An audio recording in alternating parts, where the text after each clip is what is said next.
Hey folks, I'm Nathan Cole from Files, and today I'll be examining people who died because their ego was too big to listen. From a petty bus argument that ended with a passenger stumbling into the one thing she never saw coming to a Karen who kept spray painting a stranger's car and got her karma in the craziest way possible.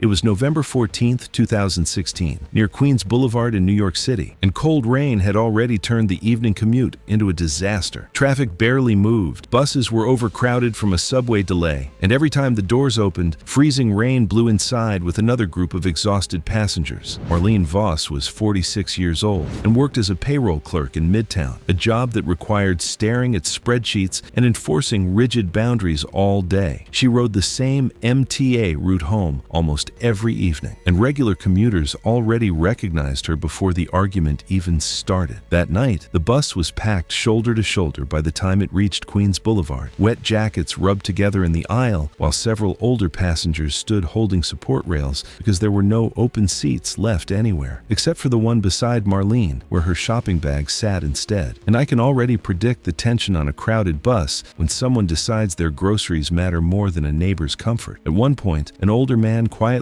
asked if he could sit down. Marlene pulled the bags closer to herself and said the seat was taken without even looking at him. The man glanced at the empty spot for a second, then awkwardly moved back into the crowded aisle. A few stops later, a construction worker boarded carrying a heavy tool backpack. Witnesses later described him as exhausted and soaked from the rain. After scanning the crowded bus, he politely asked if she could move the bags. But instead of answering normally, Marlene instantly pulled out her phone and shoved it toward his face while loudly accusing him of harassing her. And this part really stood out to me. The guy wasn't yelling, threatening her, or even being rude. He looked exhausted and just wanted somewhere to sit after standing in the rain with a heavy tool bag on his back. But the second nearby passengers started paying attention, Marlene stopped treating it like a normal conversation and started performing the argument instead. The construction worker backed off and raised his hands, but Marlene kept filming, shouting that she was being threatened. By now, the other passengers were losing their patience, seeing elderly riders standing while shopping bags took up a seat. One woman finally told Marlene she was being ridiculous, while another muttered that if she hated people so much, she shouldn't be on the bus. But instead of backing down, Marlene seemed to lean into it, using their anger as fuel to get even louder. Marlene stood up while still recording and started yelling at multiple people at once. Witnesses later said she followed the construction worker farther down the aisle with the phone inches from his face while accusing him of intimidating her. The bus driver finally pulled over near an intersection and opened the front doors. He warned Marlene to either calm down or leave the bus. Instead, she marched toward the front, still filming, and got directly into the face of a man near the door who had called her selfish. She shoved him first, and to me, it's such a senseless escalation. Witnesses later said she kept demanding he repeat what he said while holding the phone inches from him. The man tried stepping away, but Marlene shoved him first, not hard enough to hurt him, just enough that he instinctively pushed her backward to create space, and that single moment killed her. The front bus steps were already slick from rainwater tracked in by dozens of passengers. When Marlene stumbled backward, the heel of her boot slid against the wet metal edge near the doorway. Her balance disappeared instantly. She fell sideways through the open bus doors and directly into the traffic lane beside the stopped bus. At the same moment, a compact SUV was passing alongside the vehicle. Witnesses later said the driver barely had time to react because Marlene suddenly came out from the blind spot beside the bus. The SUV struck her before braking farther down the street. Paramedics arrived quickly, but the injuries were catastrophic. The autopsy later found multiple rib fractures, severe blunt force trauma to the chest and abdomen, a collapsed lung, and massive internal bleeding. Police later reviewed bus surveillance footage, nearby traffic cameras, and Marlene's own phone, which was still recording near the curb after the crash. The footage showed Marlene shoving the passenger first before he pushed her back to create space. The man was briefly detained, but prosecutors declined to file charges after reviewing the footage and witness statements. Investigators concluded the fatal injuries happened when Marlene slipped on the wet bus steps and fell into traffic. It was June 14th, 2016, along a Western Caribbean cruise route, the kind of stretch where the sea stays calm and the ship moves with a steady, almost mechanical rhythm. Inside, everything runs on systems most passengers never think about. waste processing, maintenance corridors, and areas hidden behind plain doors marked for crew only. Those spaces feel unimportant from the outside, but they're some of the most controlled environments on the ship. Sophie Vran, 41, worked a mid-level retail job, and from everything later documented, she had a pattern of pushing back when rules didn't suit her. Not explosive, but persistent. The kind of person who treats policies as suggestions when they inconvenience her. She was traveling with 2 co-workers, treating the trip as a short break, but early on there were already small conflicts, complaints about restrictions, policies being over the top, and staff being unreasonable. Nothing that got her removed, but enough to form a pattern. Before boarding, passengers had been clearly informed that certain items weren't allowed. One of those was a handheld clothes steamer. Sophie brought one anyway. When crew conducted routine cabin checks, they flagged it immediately. Standard procedure. Items like that get confiscated and processed through controlled systems. Sophie pushed back, arguing it wasn't dangerous, that other ships allowed it, and that it was her property. Crew explained the policy again. Once confiscated, the item is handled in restricted crew areas. Passengers are never allowed to access. That should have been the end of it,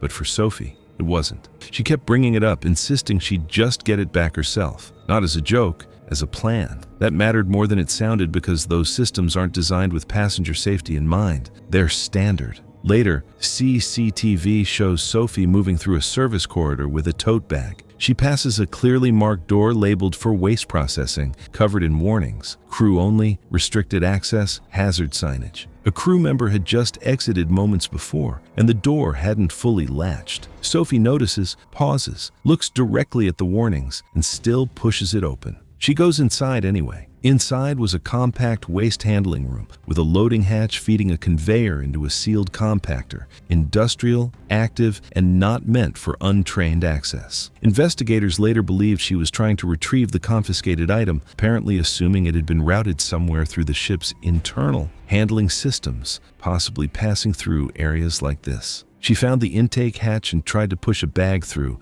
but the steamer casing jammed. That was another moment to stop, but instead, she escalated. She climbed onto a nearby metal platform and leaned into the hatch, trying to force it open. At that point, a crew member appears at the doorway. You can see the realization. She'd been caught. The crew member immediately calls out for her to stop and step away, moving closer to intervene. But instead of backing off, Sophie reacts defensively. She insists she knows what she's doing, brushing off the warning like it doesn't apply to her. When the crew member tries to get closer, she lashes out, grabbing loose items near her and throwing them in his direction, forcing him to hesitate and shield himself instead of closing the distance. Her upper body crosses the intake threshold as the conveyor keeps running, pulling unevenly at the jammed bag. Her weight shifts and, just like that, control is gone. With no guardrails or stable footing, she slips forward into the intake channel, pulled toward the compactor. The crew member rushes forward, but it's already in motion. Emergency stop procedures were triggered within seconds, and the system powered down under load. Crew secured the area immediately and restricted access as response teams arrived. By the time the machinery was fully halted and accessed, Sophie had sustained catastrophic crushing injuries with no signs of survivability. The aftermath was handled quietly, but with precision. Investigators reviewed access logs, CCTV footage, and equipment data, all of which confirmed the same sequence: unauthorized entry into a restricted waste processing area, direct interference with active machinery, and failure to comply with verbal warnings during operation. The final report listed the cause of death as fatal traumatic injuries resulting from entrapment in an active waste compactor system, following breach of a secured crew-only area. It was October 3, 2015, in Denton County, Texas, the kind of suburb where every strip mall looks the same, and there's a gym on practically every other block. Nothing about the area stood out. Neither did Gail Pitsley, at least not at first. Gail was 38 years old and worked as an office administrator for a mid-sized logistics company. Monday through Friday, same desk, same hours. She was organized, punctual, and by most accounts easy enough to work with as long as things went her way. Outside of work, the gym was her thing, had been for years. She went 5 days a week without fail, and the tanning bed was as much a part of her routine as the elliptical. Maintaining her tan wasn't vanity to Gail, or at least that's not how she saw it. It was upkeep, part of the program. non-negotiable. The facility she used had a standard policy, 12 minutes per session, with a mandatory 24-hour gap between visits. Basic stuff put in place to prevent the kind of cumulative skin damage that builds up faster than most people realize. Gail knew the policy. She just didn't think it applied to her. She complained about it regularly, to the front desk staff, to whoever was nearby, to people who hadn't asked. 12 minutes wasn't enough. The wait period was excessive. She'd been tanning for years and nothing bad had ever happened. So clearly she knew her own limits better than any laminated sign on a wall did. I mean, I've heard that logic before, and it never ends well. Staff had cut her session short on more than one occasion after she refused to come out on her own. There were documented complaints filed against her going back several months. At some point in late September 2015, she figured out that the facility's side entrance used a keypad code that hadn't been changed in over a year. She started letting herself in after closing. No staff, no timers, no one to tell her when she'd had enough. The access logs told most of the story afterward. She had entered after hours at least a dozen times across roughly 3 weeks, staying well beyond any duration a supervised session would have allowed. Some entries showed her inside for over an hour at a stretch. She wasn't testing boundaries. She had thrown them out entirely. The first sign that something was wrong came from her co-workers. Around mid-October, people at her office started noticing that her skin looked unusual, not tan, damaged. Red and uneven patches, peeling in others, with areas along her shoulders and forearms that looked raw and irritated. Gail brushed it off, said she'd just overdone it a little and that it would settle down on its own. She kept coming to work. She kept going to the gym,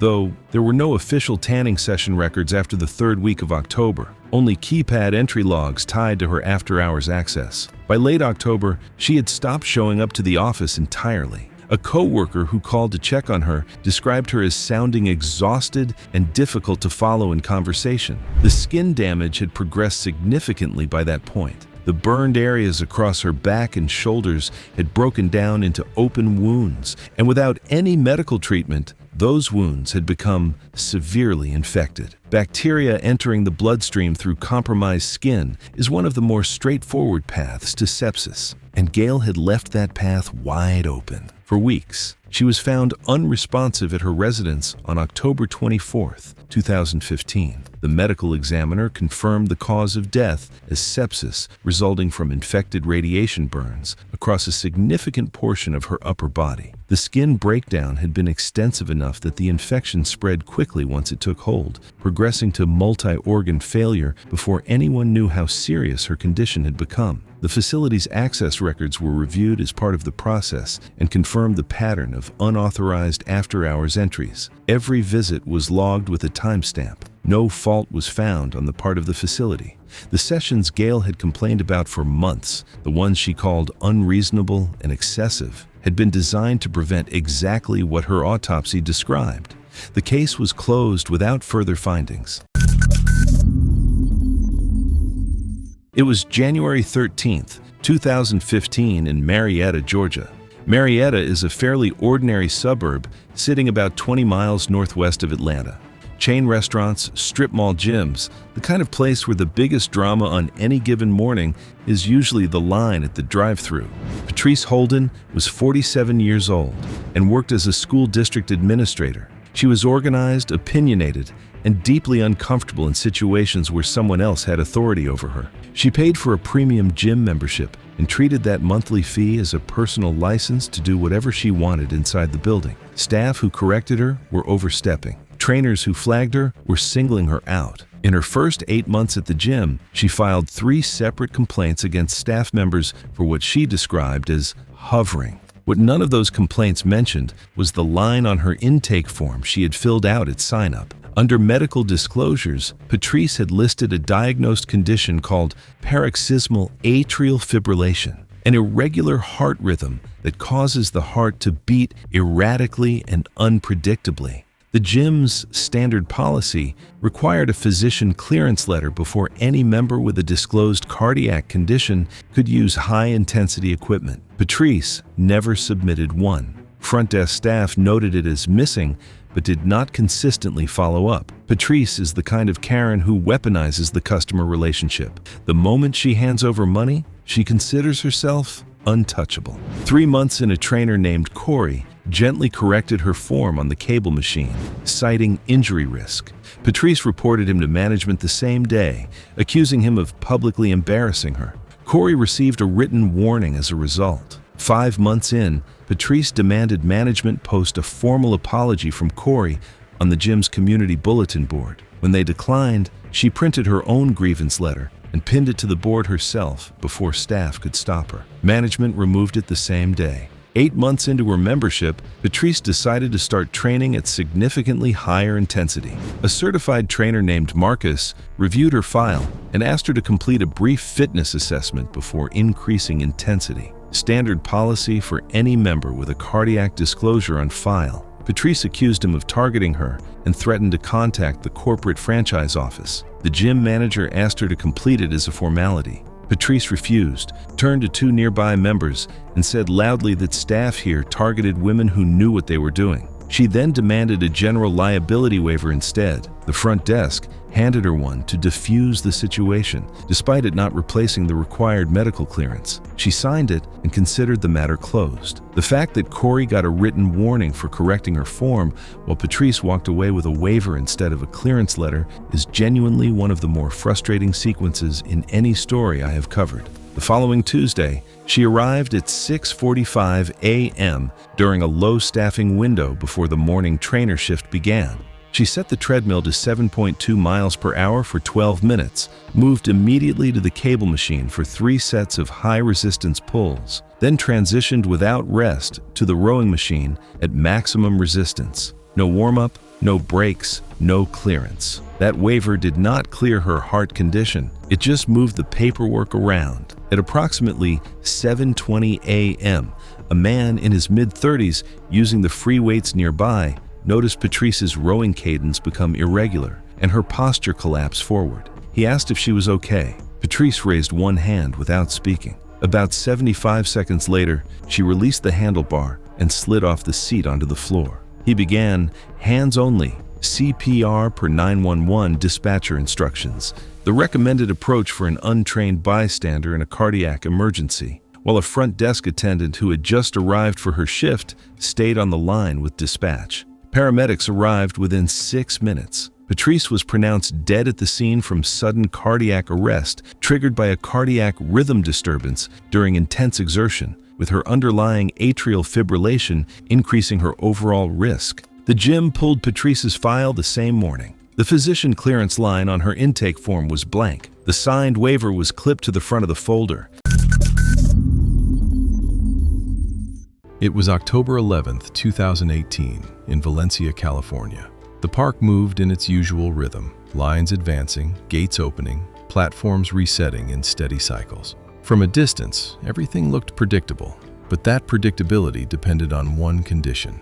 Guests stayed behind clearly marked boundaries. Earlier that afternoon, Diane Kessler, 52, had been moving through the park differently than most guests. She owned a cosmetics business where control and timing shaped how she handled situations, and that carried over into how she dealt with delays. She was at the park with clients after a slow stretch in business, and VIP access had worked in her favor all day. With shorter lines and fewer restrictions, the rules started to feel flexible.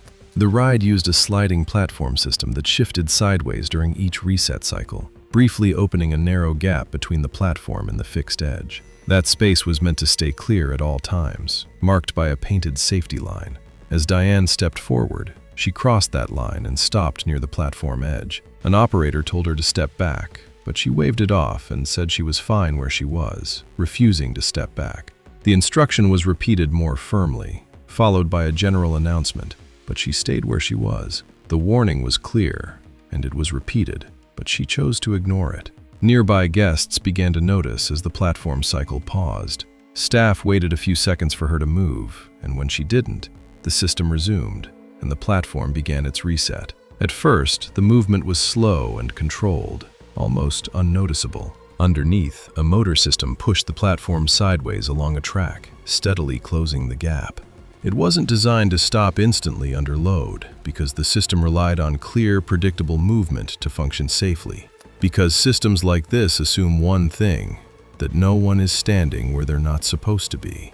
Diane was standing inside that gap, and at that point, Nothing in the system was going to adjust for that. As the platform shifted, the space narrowed from several inches to almost nothing. By the time operators fully recognized her exact position, the system had already entered its final alignment phase. The moving edge reached her legs first, then her hips, continuing forward as the platform completed its cycle. There was no sudden impact, just steady mechanical force. And this is where everything goes wrong. The platform pressed her backward against the fixed edge behind her. The pressure increased gradually, restricting movement and compressing her torso. From a distance, it didn't look violent. It looked still. But that pressure limited her ability to expand her lungs. Operators hit the emergency stop, but the system didn't release immediately. These systems are designed to stop motion, not instantly reverse compression under load. The platform held its position as staff moved in to disengage it. We've already seen this happen more than once, and this is the part people usually get wrong, thinking everything stops instantly. It doesn't. Systems like this take time. Within seconds, her breathing became shallow, then ineffective. Staff worked to reverse the platform, but the process required controlled movement, not an instant release. By the time they created enough space to pull her free, she was unresponsive. Emergency responders arrived within minutes, but the outcome had already been set. The forensic findings confirmed compressive asphyxia as the cause of death. There were no major fractures or external injuries, only sustained pressure preventing normal breathing long enough to cause loss of consciousness and cardiac arrest. Ride diagnostics showed no mechanical failure. The system operated within its design. The investigation concluded the hazard was positional. The system worked as intended, but it wasn't designed to account for someone standing inside the moving gap once the cycle began. After the incident, the painted safety line was replaced with physical barriers. Nothing in that sequence failed. The warnings were clear. She just ignored them.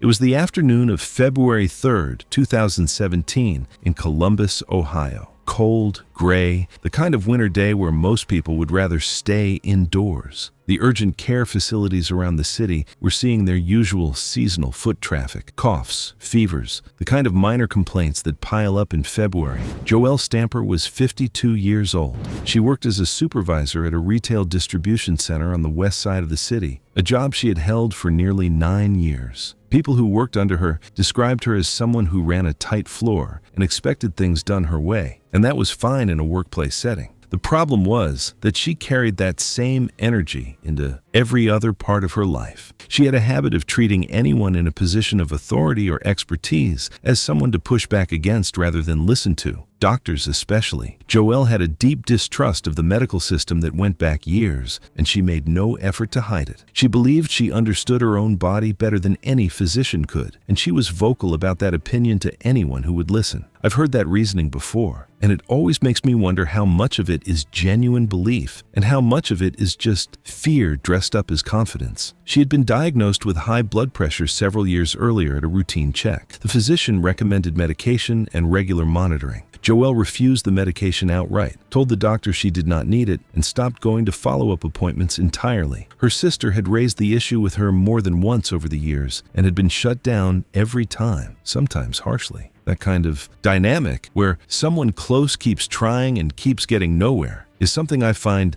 genuinely difficult to read about. In the weeks leading up to February 3rd, people close to Joelle noticed she was not quite herself. She had been having persistent headaches that she blamed on work stress and had mentioned her vision felt off on a couple of occasions. Her sister brought up getting checked out, and Joelle dismissed it. It was only after Joelle mentioned a pressure building behind her eyes one morning that her sister pushed hard enough to finally get her out the door. They arrived at a small urgent care facility on the north side of Columbus at around 1:40 in the afternoon. The attending physician conducted an initial assessment and measured Joelle's blood pressure. The reading came back at 210/120, a level that falls within hypertensive crisis range. At those numbers, the risk of stroke becomes immediate and serious. The physician told Joelle directly that her readings were dangerously high and that she needed to stay for further evaluation and treatment. What followed, according to her sister and the clinic staff, was Joelle at her worst. She told the physician he did not know what he was talking about, accused him of inflating her results to justify billing her insurance, and began speaking loudly enough that other people in the waiting area turned to look. When staff attempted to de-escalate, she turned on them as well. She refused every further suggestion, gathered her things with deliberate slowness as if to make a point, and walked out through the front entrance against the physician's direct and repeated instructions. Her sister tried to stop her. Joelle shrugged her off and kept walking. And then, if you can believe it, she made it maybe 30 feet into the parking lot before her body gave out completely. Witnesses outside saw her reach for her car door, hesitate briefly, then collapse before she could open it. She was unconscious before she hit the ground. Joelle Stamper was transported to a nearby hospital where she was later pronounced dead. The cause of death was a hemorrhagic stroke brought on by severe hypertension. Her sister and several clinic staff members witnessed the collapse and gave full statements to authorities. The physician's records from that afternoon, including the blood pressure reading, were part of the documentation. The case was reviewed and closed. I've thought about that parking lot a lot. Her sister was steps behind her and still could not stop what happened. The next one takes place somewhere much colder, and honestly, the person who tried to warn her knew more about that ice than she ever could have.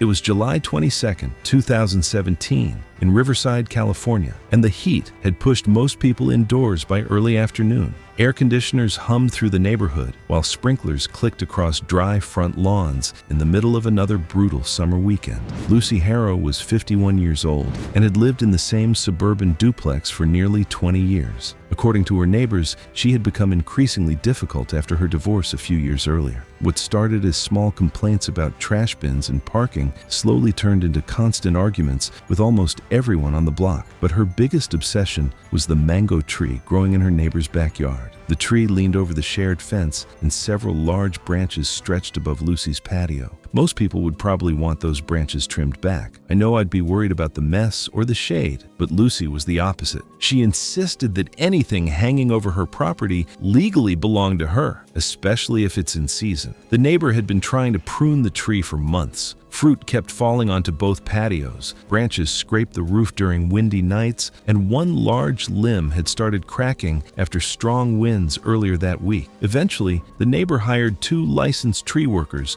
to remove several heavy branches before somebody got hurt. That Saturday afternoon, the workers arrived with ropes, chainsaws, and climbing gear. They started sectioning off part of the backyard while explaining to both homeowners that nobody should stand underneath the cutting area. Lucy came outside almost immediately, holding her phone. And what's alarming to me while reading through this was how committed she was to proving she was right. At first, she stood near the fence filming the workers while accusing them of trespassing. Then, she started yelling that the branches over her patio were her property and kept repeating it. She even threatened legal action if they cut them down. The workers repeatedly stopped what they were doing to explain the situation calmly, but every pause only made Lucy louder. Neighbors later said she kept interrupting people, talking over everyone, and moving closer every time someone asked her to back away. One worker climbed into the tree and attached a rope system to a large branch hanging over Lucy's patio. The plan was to cut it into sections and slowly lower each piece safely into the neighbor's yard. But Lucy refused to leave the drop zone and kept filming even as neighbors tried pulling her back inside. As the branch was being lowered, witnesses said Lucy suddenly rushed toward the rope line before anyone could stop her. She grabbed the rope while screaming that the workers were stealing from her property. The branch immediately twisted sideways instead of coming down straight. One end slammed into the top of the fence, bounced awkwardly, and swung back faster than anyone nearby could react. The thicker end struck Lucy across the side of her head and shoulder with enough force to throw her backward onto the concrete patio. And what makes this whole thing so frustrating to me is that the workers were actually trying to do it carefully. Witnesses later said Lucy actually tried sitting back up while still yelling at the workers, but within seconds, she became confused and started struggling to stay conscious. Blood was already visible near her ear by the time neighbors called 911. Paramedics arrived within minutes and transported her to the hospital in critical condition. Doctors found multiple skull fractures and severe bleeding around the brain. The branch impact and the fall onto the concrete caused massive head trauma that quickly increased pressure inside her skull. Lucy died later that evening. Investigators ruled the death accidental. Witnesses and cell phone footage showed workers repeatedly warning Lucy to stay away before she grabbed the lowering rope herself. Authorities concluded the branch changed direction after the rope tension was disrupted, and no charges were filed because investigators found no evidence that the crew had ignored safety procedures. It was August 18, 2015, on a Mediterranean cruise route where the air stayed warm even after sunset, and the ship moved so steadily it barely felt like it was traveling at all. Inside the cabins, everything was controlled: temperature, lighting, airflow. If you were there, it would have felt quiet, predictable, almost sealed off from anything going wrong. And that's usually where people stop being cautious. Cassandra Gort was 44, working a general administrative job, and from what was later pieced together, she leaned heavily into comfort. She liked things to feel familiar, personal, relaxed. Not someone who openly broke rules, but also not someone who treated them as strict if they didn't seem necessary. Before boarding, passengers were clearly informed about restricted items. Open flames were one of the most emphasized. Candles were specifically listed during booking, before boarding, and again inside the cabin itself. At the security check, her bag passed through without issue. If anything triggered concern, it wasn't pursued. Small items easily overlooked among personal belongings. The candles weren't confiscated, not because they were allowed, but because they weren't clearly identified during screening. She knew the rule anyway. It had been stated multiple times before boarding. But without direct enforcement in that moment, it became easier to treat it as flexible. Something meant more as guidance than strict prohibition. She still brought them. Inside her room, the same warning was there again on the safety card. No open flames due to fire risk. But that cabin, small, enclosed, calm, doesn't feel like a place where fire could get out of control, especially since most materials inside are designed to resist ignition, not fuel it immediately. She glanced at the card, then set it aside. That night, after a few drinks, she returned to her cabin and lit one of the candles. She placed it on the desk, near paper materials and close to the curtain, nudging it slightly as if that made it safe. Then she went to bed. And that's the pattern. Rules weren't barriers to her, just things to work around. And this is the part that gets overlooked a lot. You don't ignore something because you think it's risky. You ignore it because, in that moment, it doesn't feel risky at all. What happened next comes from fire pattern analysis and system logs. At some point, the flame made contact with nearby material. Based on burn patterns, the curtain was likely the first to catch. It didn't ignite instantly. It resisted, then began to smolder before flames took hold. The fire started small, slow, uneven, producing smoke before visible flames. Early on, it wouldn't have looked urgent, but it didn't stay that way. Over the next few minutes, smoke collected along the ceiling, thin at first, then thickening. The smoke detector activated and sent an alert, but inside the room, Cassandra was still asleep. As the fire continued, the smoke layer dropped lower. Visibility faded, oxygen decreased, and carbon monoxide built up in the enclosed space. She inhaled it while still asleep. By the time she woke up, the environment had already changed. She tried to move toward the door. It wasn't far, but in that condition, distance doesn't matter. Breathing becomes harder, movement slow, balance fails. Even finding the door takes longer than it should. Carbon monoxide disrupts how the body uses oxygen, causing rapid disorientation. She didn't make it, and if you really think about it, nothing physically blocked her path. The exit was there the entire time. What stopped her wasn't just the fire. It was the earlier moment where she chose to ignore a clear safety rule. Crew responded quickly after the alarm. By the time they accessed the cabin, the fire was still limited to a small area, but the smoke had already filled the room. Fire suppression systems extinguished what remained. Cassandra was found unresponsive. Medical response was immediate, but there were no signs of recovery. Investigators confirmed a single cause: the candle. No system failure, no delay. The safety systems worked exactly as intended. The final report listed the cause of death as fatal carbon monoxide poisoning due to smoke inhalation from a cabin fire initiated by an unauthorized open flame. It was April 9, 2017, in Gwinnett County, Georgia. A busy stretch of suburban road where the morning commute backed up without fail and pedestrian crossings were more suggestion than structure. The intersection at the center of this story sat between a residential block and a commercial strip, and it moved a steady volume of traffic from the moment the sun came up. Cheryl Cruthers was 54 years old and had lived 2 blocks from that intersection for 11 years. She had retired from a long career in office management and spent most of her time at home, which meant she had more hours in the day than most people to notice things that bothered her. And that intersection bothered her enormously. She had filed complaints with local traffic authorities on multiple occasions about the signal timing, about drivers running the light, about pedestrians nearly getting clipped in the crosswalk. A few of those complaints got acknowledgement letters. None of them got action, at least not fast enough for Cheryl. Her neighbors knew her as someone who cared deeply about the neighborhood and had very little patience for anyone who didn't share that level of care. She was vocal, persistent, and not particularly interested in being told that something was outside her control. When the official channels stopped producing results,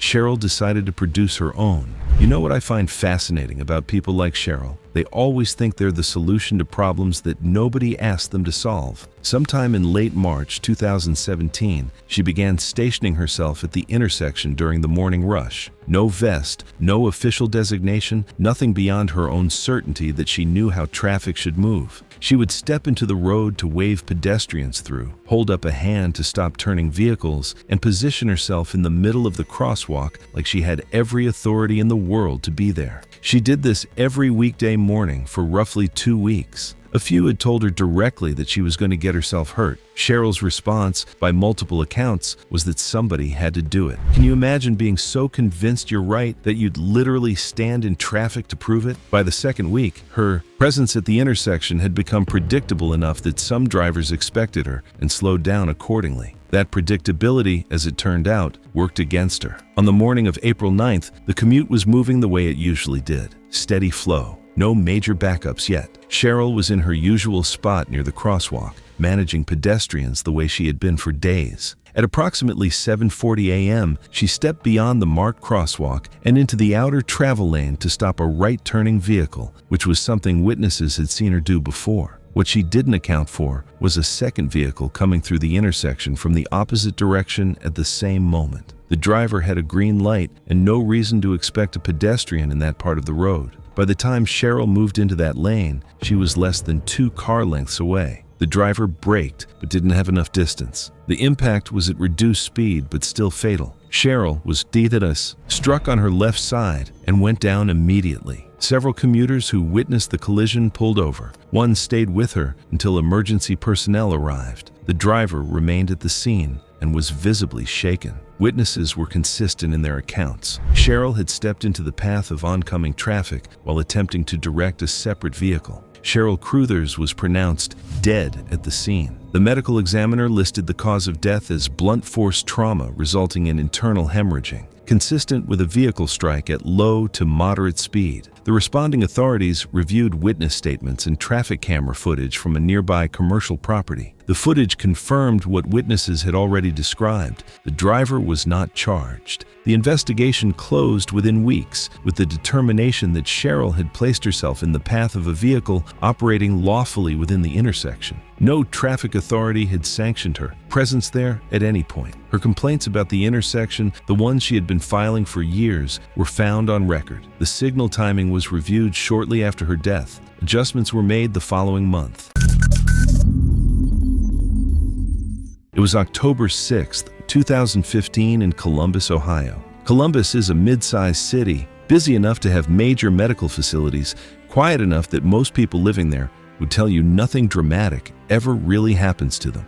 This story starts in one of those medical facilities and ends somewhere it never should have. Renee Calloway was 53 years old and worked as a licensed real estate agent. She ran her own schedule, managed her own clients, and had built a career entirely around being the one in control of every situation she walked into. She was impatient with anyone she perceived as wasting her time, and openly distrustful of professionals she felt were talking down to her. She had previously filed formal complaints against nursing staff at her regular clinic for what she described as condescension. Renee is the classic authority-resistant Karen, perfectly cooperative with systems as long as she is the one running them. On a Monday morning, Renee underwent a routine laparoscopic cholecystectomy, a gallbladder removal, at a regional medical center.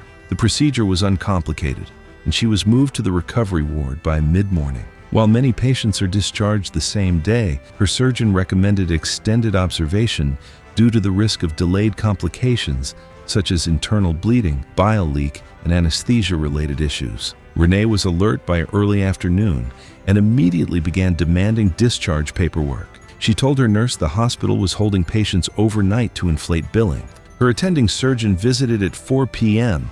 and explained directly that post-laparoscopic internal bleeding can develop silently for up to 12 hours, and that leaving early carried real documented risk. Renee told him she felt fine and had a property showing the following morning she was not willing to reschedule. She requested AMA paperwork against medical advice, signed it without reading it, and walked out at 6:30 p.m. Signing yourself out of a hospital less than 12 hours after abdominal surgery because of a work commitment is not confidence. It is poor judgment dressed up as independence. That evening, she felt mild abdominal discomfort she attributed to post-surgical gas. By midnight, it had sharpened into localized pain on her upper right side. She took 2 leftover hydrocodone tablets from a previous prescription, which partially masked how serious the pain actually was. At 6:15 a.m., she called the surgeon's answering service. The on-call physician told her to go to the nearest emergency room immediately. Her symptoms were consistent with a possible internal bleed.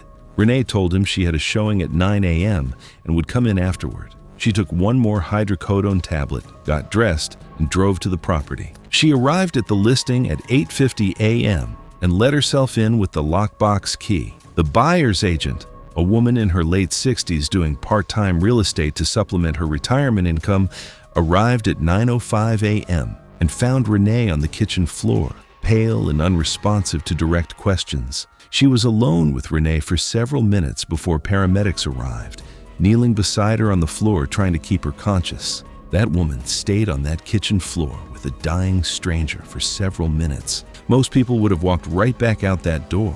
Renee was disoriented, her abdomen visibly distended, her pulse rapid and weak on arrival. She was transported immediately. Surgeons discovered a slow but continuous internal bleed from a small clip failure at the cystic artery, a recognized, though uncommon complication of laparoscopic gallbladder surgery that can allow blood to accumulate gradually over several hours. The blood loss was consistent with a bleed that had been progressing for several hours overnight. Despite rapid surgical intervention to control the bleeding, Renee died on the operating table from hemorrhagic shock. The AMA form contained her signature alongside the surgeon's documented verbal warning. The on-call physician's 6:15 a.m. instruction was logged in the call record. Renee had been told twice, clearly, and both times it was documented. She chose the property showing instead.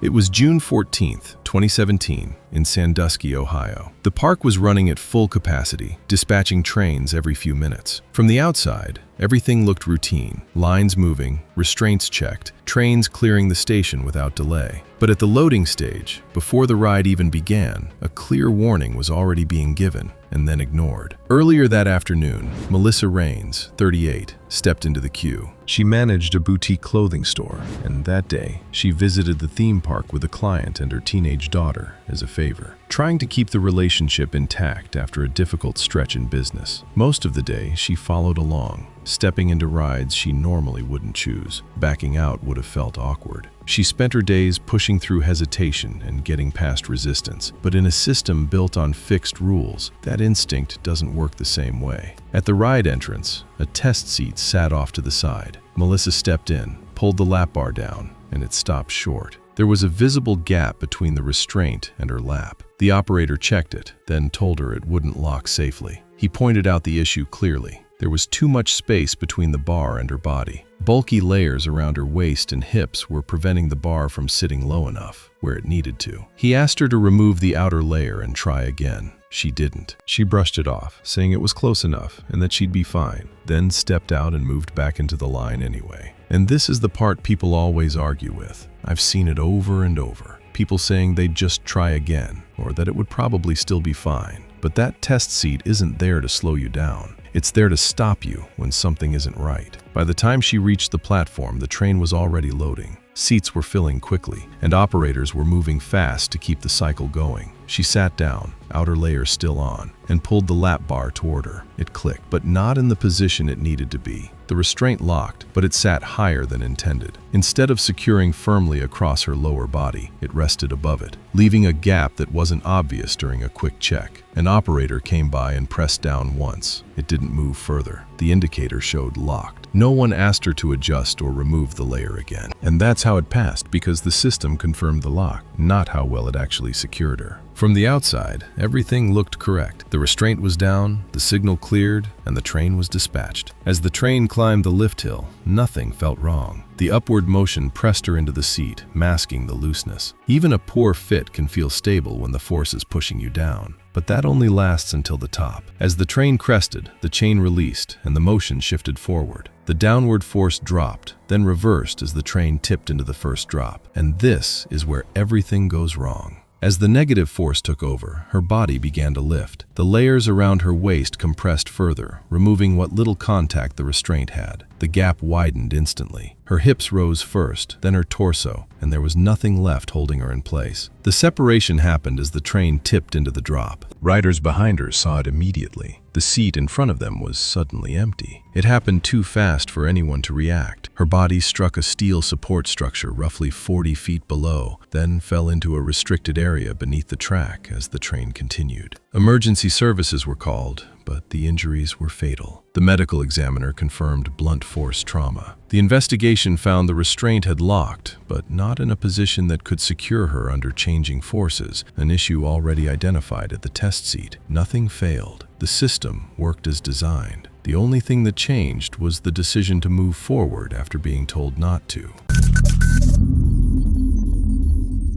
It was the morning of March 14th, 2016, in Dayton, Ohio. Overcast, cold, the kind of Tuesday where nothing about it stands out. People were heading to work, going through their routines. Nothing about that stretch of road suggested anything unusual was about to happen. Brenda Tullock was 44 years old. She worked as an office administrator at a property management firm about 3 blocks east of a large warehouse facility on the same road. People who worked with her would tell you she was capable at her job. Organized, sharp, got things done. But she was also the kind of person who had a hard time accepting that rules applied to her the same way they applied to everyone else. If there was a sign, she questioned whether it was necessary. If someone corrected her, she pushed back. Co-workers had learned over time that pointing anything out to Brenda usually made things worse, so most of them just stopped trying. That kind of attitude is exhausting to be around, honestly, and it followed her everywhere she went. There had been an incident the previous year where she had gotten into a prolonged argument with a building security officer over a parking validation policy she disagreed with, and had refused to leave the lobby until a manager came down to deal with her personally. That was the kind of thing Brenda did. For about 2 years leading up to that morning, Brenda had been cutting through the warehouse property on her walk from the parking structure to her office. It saved her maybe 4 minutes. The corridor she used had signage discouraging unauthorized foot traffic, but nobody had ever formally stopped her, and that was all Brenda needed to keep doing it. In her mind, she had been doing it long enough that it had become her route, something she was entitled to. March 14th started like any other morning as she parked, grabbed her bag, and headed toward the warehouse corridor around 8:20 a.m. Except that morning, there was a worker standing at the entrance. He was in his late 20s, and he was there specifically to keep people out. The corridor had been treated with a solvent-based industrial floor sealant the previous evening as part of a scheduled maintenance cycle. That type of product releases heavy vapors during and after application, and the manufacturer's guidelines required a minimum of 24 hours of active ventilation before the space could be safely re-entered. The ventilation system for that section of the warehouse happened to be offline for unrelated repairs, meaning the fumes had been accumulating overnight in a confined corridor with little to no airflow. The worker explained this to Brenda. He told her the corridor was closed, told her the air inside was not safe, and told her she needed to use the outer walkway instead. A second warehouse employee was standing nearby and heard the entire exchange. By their account, Brenda did not hesitate. She told the worker she had been walking through every morning for years and that no one had ever stopped her before. When he held his position and repeated the warning, she told him he had no authority over her, stepped around him, and walked into the corridor. He called after her twice. She kept walking. She made it approximately 38 feet inside before her pace began to slow. Witnesses later described her appearing unsteady, reaching briefly toward the wall before she collapsed. The worker at the entrance did not see her go down immediately. It was the second employee who had followed at a distance out of concern who spotted her on the ground and raised the alarm. By the time anyone reached her, Brenda had been unconscious for several minutes inside a poorly ventilated enclosed corridor where solvent vapors had accumulated to high concentrations overnight. There was not a lot that could be done at that point. She was unresponsive when workers reached her, having already been exposed to a sustained concentration of toxic fumes. Brenda Tulloch was pronounced dead at the scene. The cause of death was acute toxic inhalation. Both workers provided statements to authorities, and their accounts were consistent with one another. The corridor was sealed off, the facility was reviewed, and the case was closed.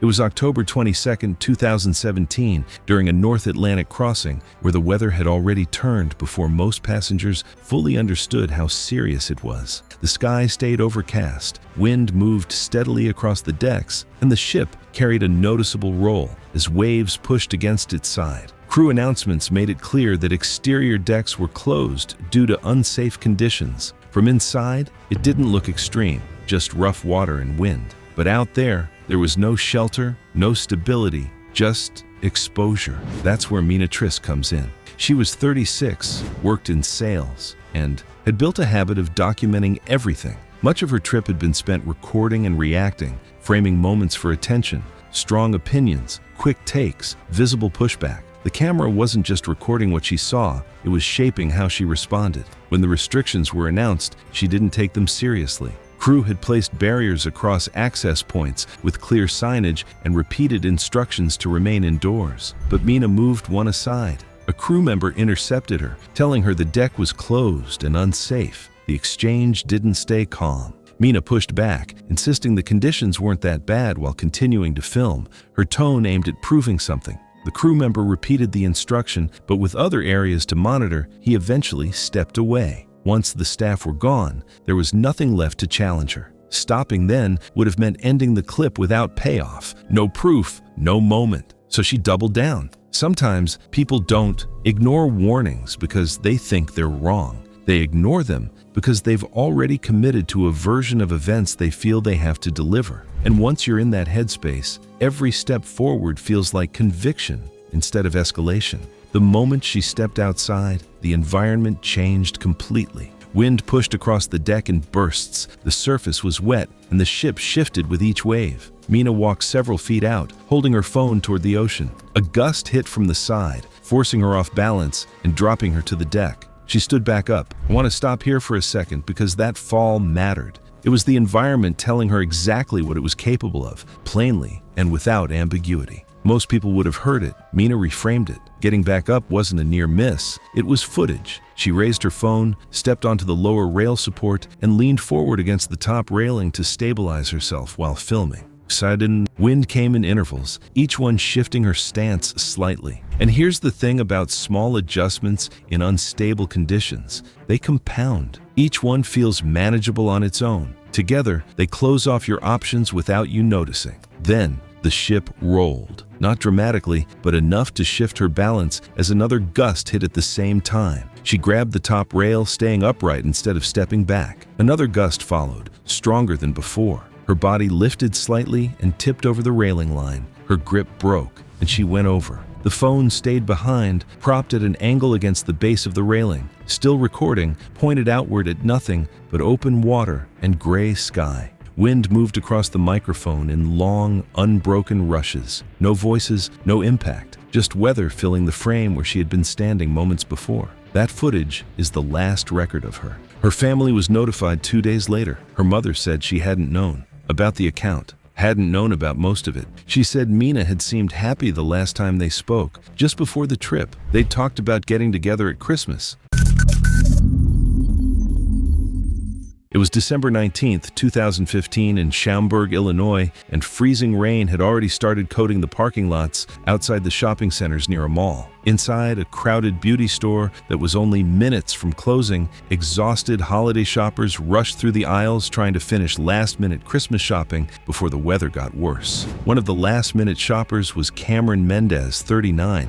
She was a virtual assistant and lived the kind of isolated remote work life in her apartment. But when I looked at her digital footprint, Cameron was anything but quiet. She was a digital vigilante. Between caring for her 2 dogs, she lived for the call-out. She's even a top contributor to Facebook groups and usually spends her nights dissecting return policies and hunting for scams. According to friends and family, Cameron took small inconveniences personally and had a habit of recording confrontations anytime she felt disrespected. At first, she claimed it was for evidence. The situations usually escalated once the camera came out. Now, I'm all for accountability, but there's a big difference in collecting evidence and looking for trouble. Her sister later admitted Cameron had already been removed from multiple businesses during arguments involving coupons, refunds, and employees she accused of being rude. That night, Cameron entered the cosmetics store looking for a discounted holiday makeup bundle advertised online. The store was packed with last-minute Christmas shoppers when the cashier explained the deal only worked through online checkout. The employee offered to help place the order, but witnesses said Cameron became confrontational almost immediately. Now, most of us would have just taken the help and moved on, but Cameron saw a helpful gesture differently. She repeatedly interrupted the cashier, then pulled out her phone and started recording the workers while loudly claiming she was being disrespected. The store manager even tried explaining the policy again, but Cameron kept cutting her off as nearby shoppers stopped to watch. Then, Cameron suddenly jumped backward and screamed that an employee had assaulted her. Security footage later confirmed nobody touched her, but shoppers near the entrance only heard someone yelling that a woman had been attacked during an already crowded holiday rush. As people instinctively moved away from the front registers, confusion spread quickly through the packed store. A man carrying several shopping bags bumped into a holiday display while squeezing toward the exit, sending glass perfume bottles crashing across the tile floor. Lotion, makeup products, and broken glass spread across the walkway almost instantly as the entrance became jammed with shoppers trying to leave at the same time. Employees started yelling for people to slow down, but the front section of the store had already become chaotic. Meanwhile, Cameron was still trying to push through the crowd, the very crowd she had initiated herself. Then, she stepped directly onto spilled lotion near the broken display, and her foot slipped almost immediately. It's a split-second loss of footing. She fell backward hard enough for the back of her head to strike the tile floor near the entrance shelving. But here's the truly tragic part. The worst injuries happened after the fall. People behind her were still trying to reach the exit, and many couldn't see her on the floor beneath the collapsed displays and scattered shopping baskets. Several customers stumbled while trying to avoid broken glass and spilled products, while others were pushed forward by the crowd behind them. One witness later told investigators he thought he was stepping over debris. Within seconds, multiple people accidentally stepped onto Cameron before store employees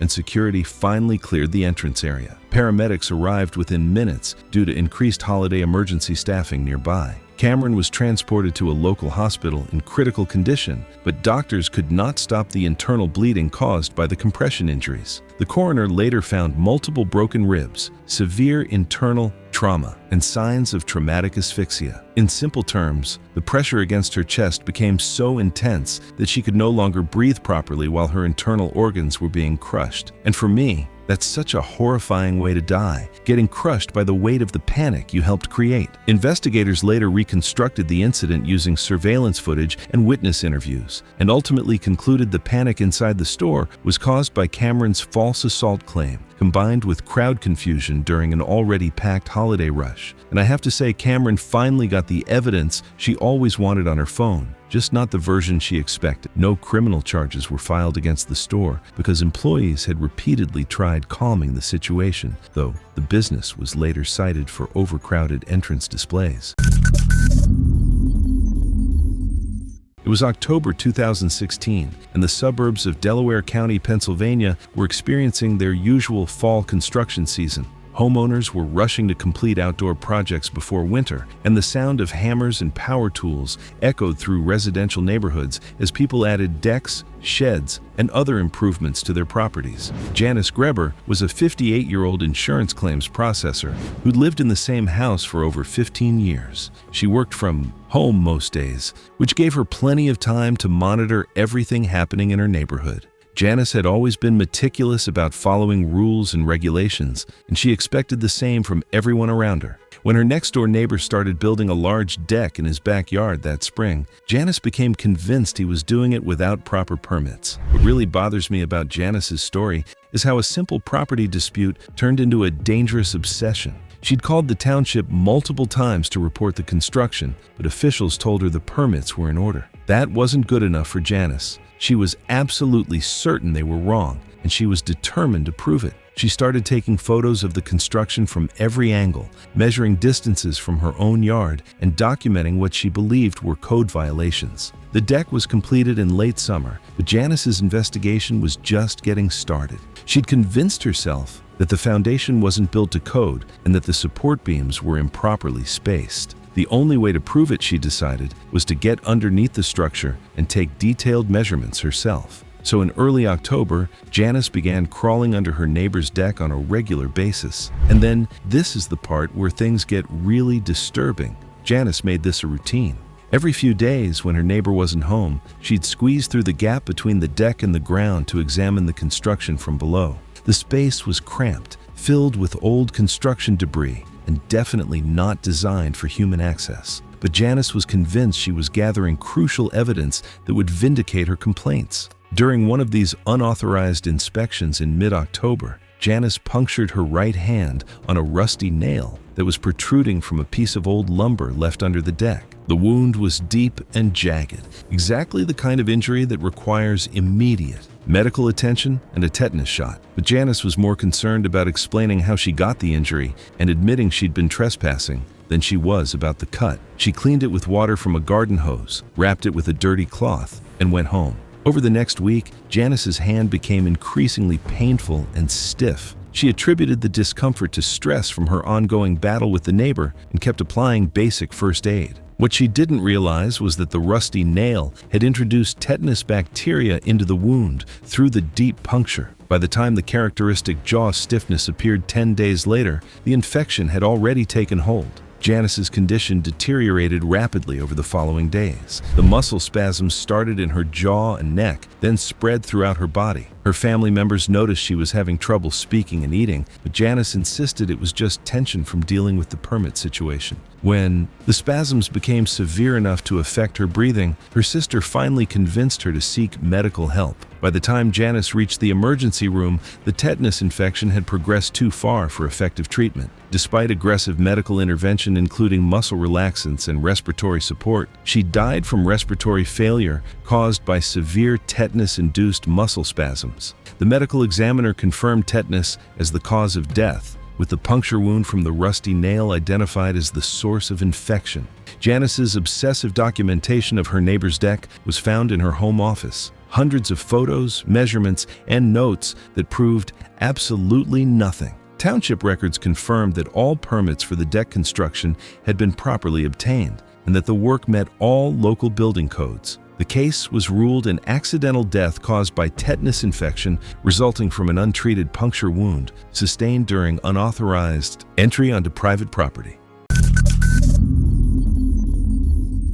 It was April 22nd, 2017, in the outskirts of Nashville, Tennessee. The kind of place families drive out to on weekends. A family entertainment complex off a state highway. Go-karts, arcade games, the works. The kind of afternoon that is supposed to end with tired kids and a cake. Gail Humphrey was 44 years old and worked as a dental hygienist at a private practice. She was not an unreasonable person in most settings, but put her in a public space with an audience and a minor inconvenience. And she became a different version of herself entirely. She had a pattern of demanding exceptions to posted rules at venues and frequently cited how much money she had spent as justification for special treatment. On this particular Saturday, she had brought her son and 3 of his friends out for his 10th birthday. Gail is the kind of Karen who performs for a crowd. The bigger the audience, the harder she pushes. Helmet use was mandatory at this facility. It was posted at the parking lot entrance, at the ticket booth, and again at the staging area. 3 separate points before anyone got near a cart. When a teenage track attendant named Tyler handed Gail a helmet at the staging area, she refused it immediately and loudly, telling him the helmets were unsanitary and that she was not putting something on her head that hundreds of strangers had worn. Tyler offered her a disposable foam liner and a sanitizing wipe, standard options the facility kept on hand specifically for this complaint. Gail took the wipe, dropped it on the ground, and told Tyler she had spent over $120 at the complex that day and did not need safety instructions from a teenager. Tyler called his shift supervisor. The supervisor arrived within 2 minutes and calmly explained that helmet use was a mandatory safety requirement at the facility,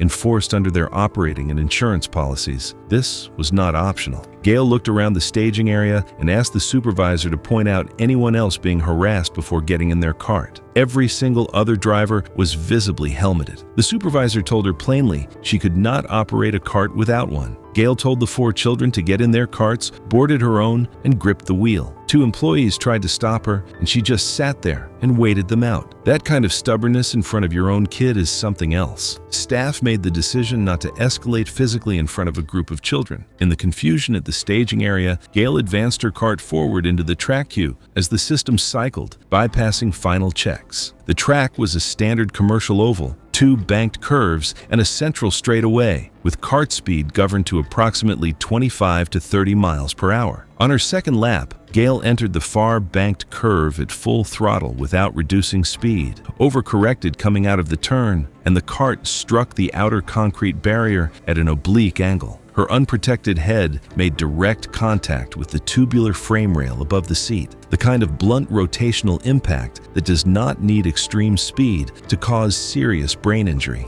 Tyler and 2 other staff members watched it happen in real time from the elevated control booth. The supervisor activated the remote stop system within seconds. Every cart on the track halted. Several parents in the spectator area witnessed the aftermath from the stands. Staff reached Gail's cart approximately 20 seconds after impact. She was unresponsive. Her son, whose birthday it was still strapped into his stationary cart 45 feet behind her. Staff described him as sitting completely still and not making a sound. That boy turned 10 that day, and that is the birthday he is going to remember for the rest of his life. Gail was transported by ambulance and died at a regional medical center the following morning from a severe subdural hematoma. The helmet Tyler had offered her at the staging area was still sitting on the bench when investigators arrived. Helmet use at the facility was mandatory under its safety and insurance policies. It was not a suggestion.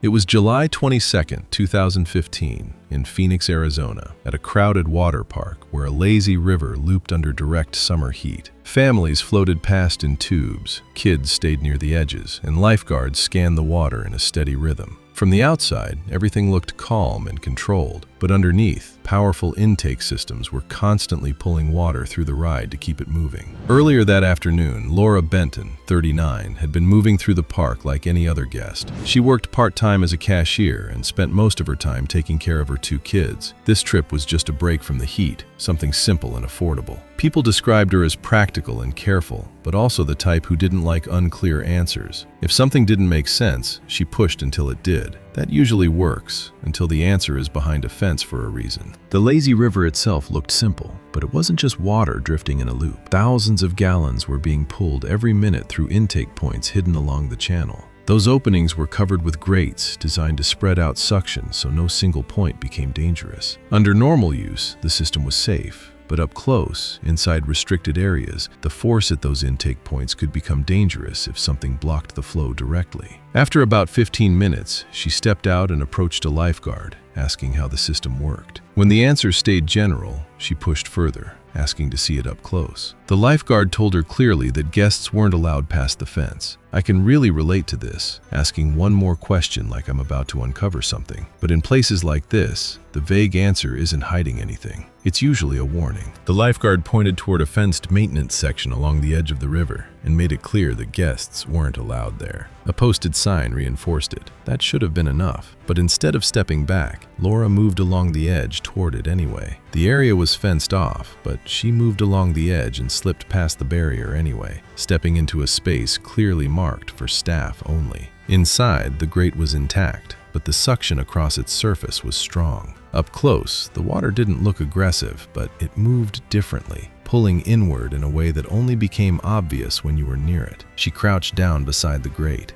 and this is what stands out. Nothing about it looks dangerous in the moment. It's just water moving, something familiar enough that you don't question it. She reached down and placed her hand against the grate. The moment her hand covered part of the surface, it reduced the open flow across the grate, concentrating the suction into a smaller area. It wasn't gradual. It locked instantly. She tried to pull back, but her footing slipped on the wet concrete.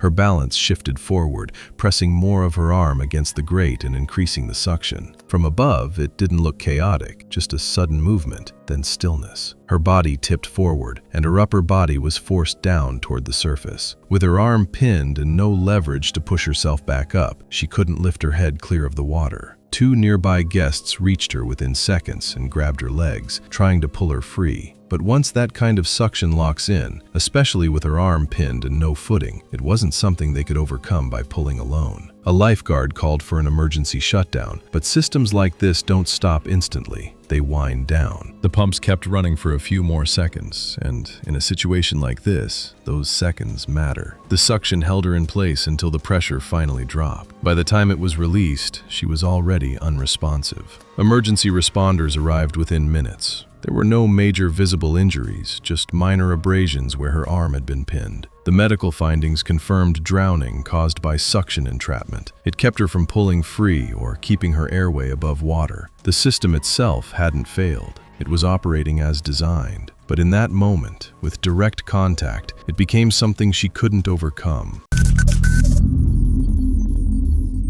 It was the morning of January 18th, 2016, in Traverse City, Michigan, the kind of deep winter morning where the cold settles into everything and the landscape goes completely still. The lake country up in that part of Michigan gets serious winters, and January of 2016 was no exception. Sandra Pevlin was 47 years old. She lived in Nashville, Tennessee, and had driven up to northern Michigan alone for what she described to friends and family as a winter getaway. Sandra was self-employed, running a small interior decorating business that gave her enough flexibility to travel when she wanted. People who knew her personally described her as someone who was difficult to be around for extended periods. She had a tendency to talk over people, dismiss local knowledge as unsophisticated, and treat anyone she perceived as beneath her socially or professionally as someone whose input did not merit consideration. I've come across that type before in these stories, and there's usually a trail of small incidents behind them before anything serious happens. Sandra was no different. She had gotten into a heated exchange with a hotel clerk the morning before this incident over a room preference that had not been honored, and had spoken to the staff there in a way that other guests noticed and remembered. Trips like this one were something she took pride in, and she made a point of telling people she did not need guided tours or local recommendations to enjoy a place. She trusted her own judgment, full stop. Sandra arrived in Traverse City on January 16th and spent her first day and a half visiting shops and walking along the bay. On the morning of January 18th, she decided to visit a frozen lake on the rural outskirts of town that she had read about in a travel forum before the trip. She drove out alone, parked along the side of a gravel road, and made her way down a short embankment to the lake's edge. A local man in his late 50s was already there that morning. He had been ice fishing on the safer interior section of the lake since early morning and knew the ice conditions well. He had been coming to that lake every winter for over 2 decades. When he spotted Sandra moving toward the far left bank, he called out to her. That stretch of ice sat above a section where 2 underwater currents converged, which slows the freezing process significantly. The ice in that area had been measuring well below the 4-inch minimum considered safe for a single person on foot. He had checked it himself that morning and had stayed well away from it. He explained all of this to Sandra directly. She crossed her arms, looked at him for a moment, and told him the ice looked identical across the entire surface and that she had been on frozen lakes before. When he stepped closer and pointed specifically to the area she was heading toward, she raised her voice and told him she did not come all the way out there to be lectured by a stranger. She turned her back to him and stepped onto the ice. I think about that moment sometimes. Someone who drove hours to get somewhere, so certain of themselves that a 2-minute conversation with someone who knew that lake better than anyone was treated like an insult. She had walked approximately 28 feet from the bank when the ice gave way beneath her. The fisherman moved toward her immediately, staying to the thicker sections. A second man, who had been walking along the embankment above, came down when he heard the crack. The two of them attempted to reach Sandra using a rope the fisherman had with him. The opening in the ice was roughly 12 feet from where either of them could safely stand without risking breaking through themselves. They could not close that distance. And what gets me about that is those two men stayed and tried anyway, with what little they had. Sandra Pevlin was recovered from the lake later that afternoon. The cause of death was hypothermia. The fisherman and the man from the embankment both gave statements to authorities, and their accounts were consistent with one another. The case was closed not long after.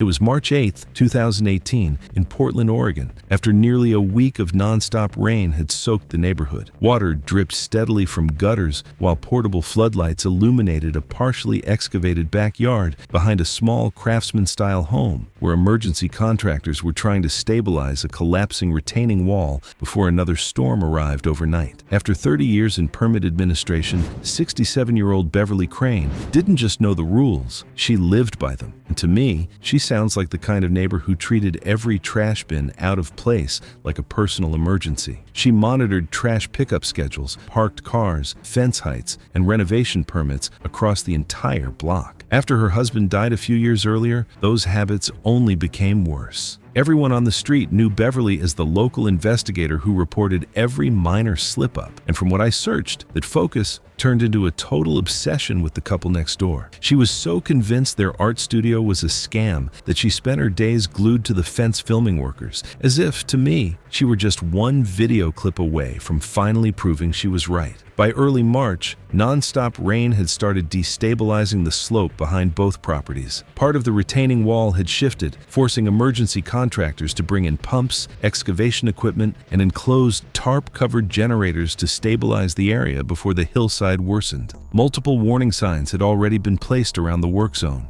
Around 6:30 p.m., Beverly walked directly onto the muddy property carrying her phone and a small flashlight. Workers immediately recognized her. One contractor later told investigators everybody groaned the second they saw her coming down the side path because they already knew an argument was about to happen. I could almost feel that collective sigh of the crew. They're dealing with a literal landslide, and now they have to manage Beverly too. Beverly immediately started accusing the crew of performing illegal nighttime construction and damaging shared drainage systems without authorization. The site supervisor repeatedly explained the city had approved the emergency stabilization work that afternoon, but Beverly refused to listen. Instead, she walked around filming workers up close while demanding permits and contractor licenses. And honestly, this is where her ego completely took over the situation. She stopped acting like someone worried about safety and started acting like she needed to prove everyone else was incompetent. When a worker warned her to stay away from the enclosed generator area because exhaust could build up under the tarp, Beverly immediately treated the warning like evidence that they were hiding something. Witnesses later said Beverly started accusing the crew of hiding illegal equipment inside the enclosure. The supervisor warned her again that generator exhaust could build up beneath the tarp, but she ignored him, pulled part of it open, and stepped inside while recording on her phone. Workers said she kept yelling accusations at the crew until her behavior suddenly started changing. Her speech became slower, and it's a detail that truly haunts me. She stopped responding clearly to questions. One contractor later said she sounded confused, just repeating the same accusations over and over while leaning against the equipment, which is the exact moment they realized she was losing herself to the carbon monoxide. It's the most terrifying thing about the gas to me. You don't realize anything is wrong until it's already clouded your brain, and all the while, those generators would have sounded completely normal. One worker finally stepped inside the tarp after noticing Beverly had suddenly stopped talking altogether. He found her partially collapsed beside the equipment with her phone still in her hand. Workers immediately dragged her out and called emergency services while attempting CPR in the mud beside the trench pumps. Firefighters arrived within minutes and detected dangerously high carbon monoxide levels still trapped inside the enclosure. The site was cleared of direct wrongdoing because the crew's warnings were caught on tape, but I found that it wasn't a total pass for the company. OSHA still issued a minor citation for missing confined space signage on the tarp, and the city paused the project to update ventilation protocols. The studio was eventually finished.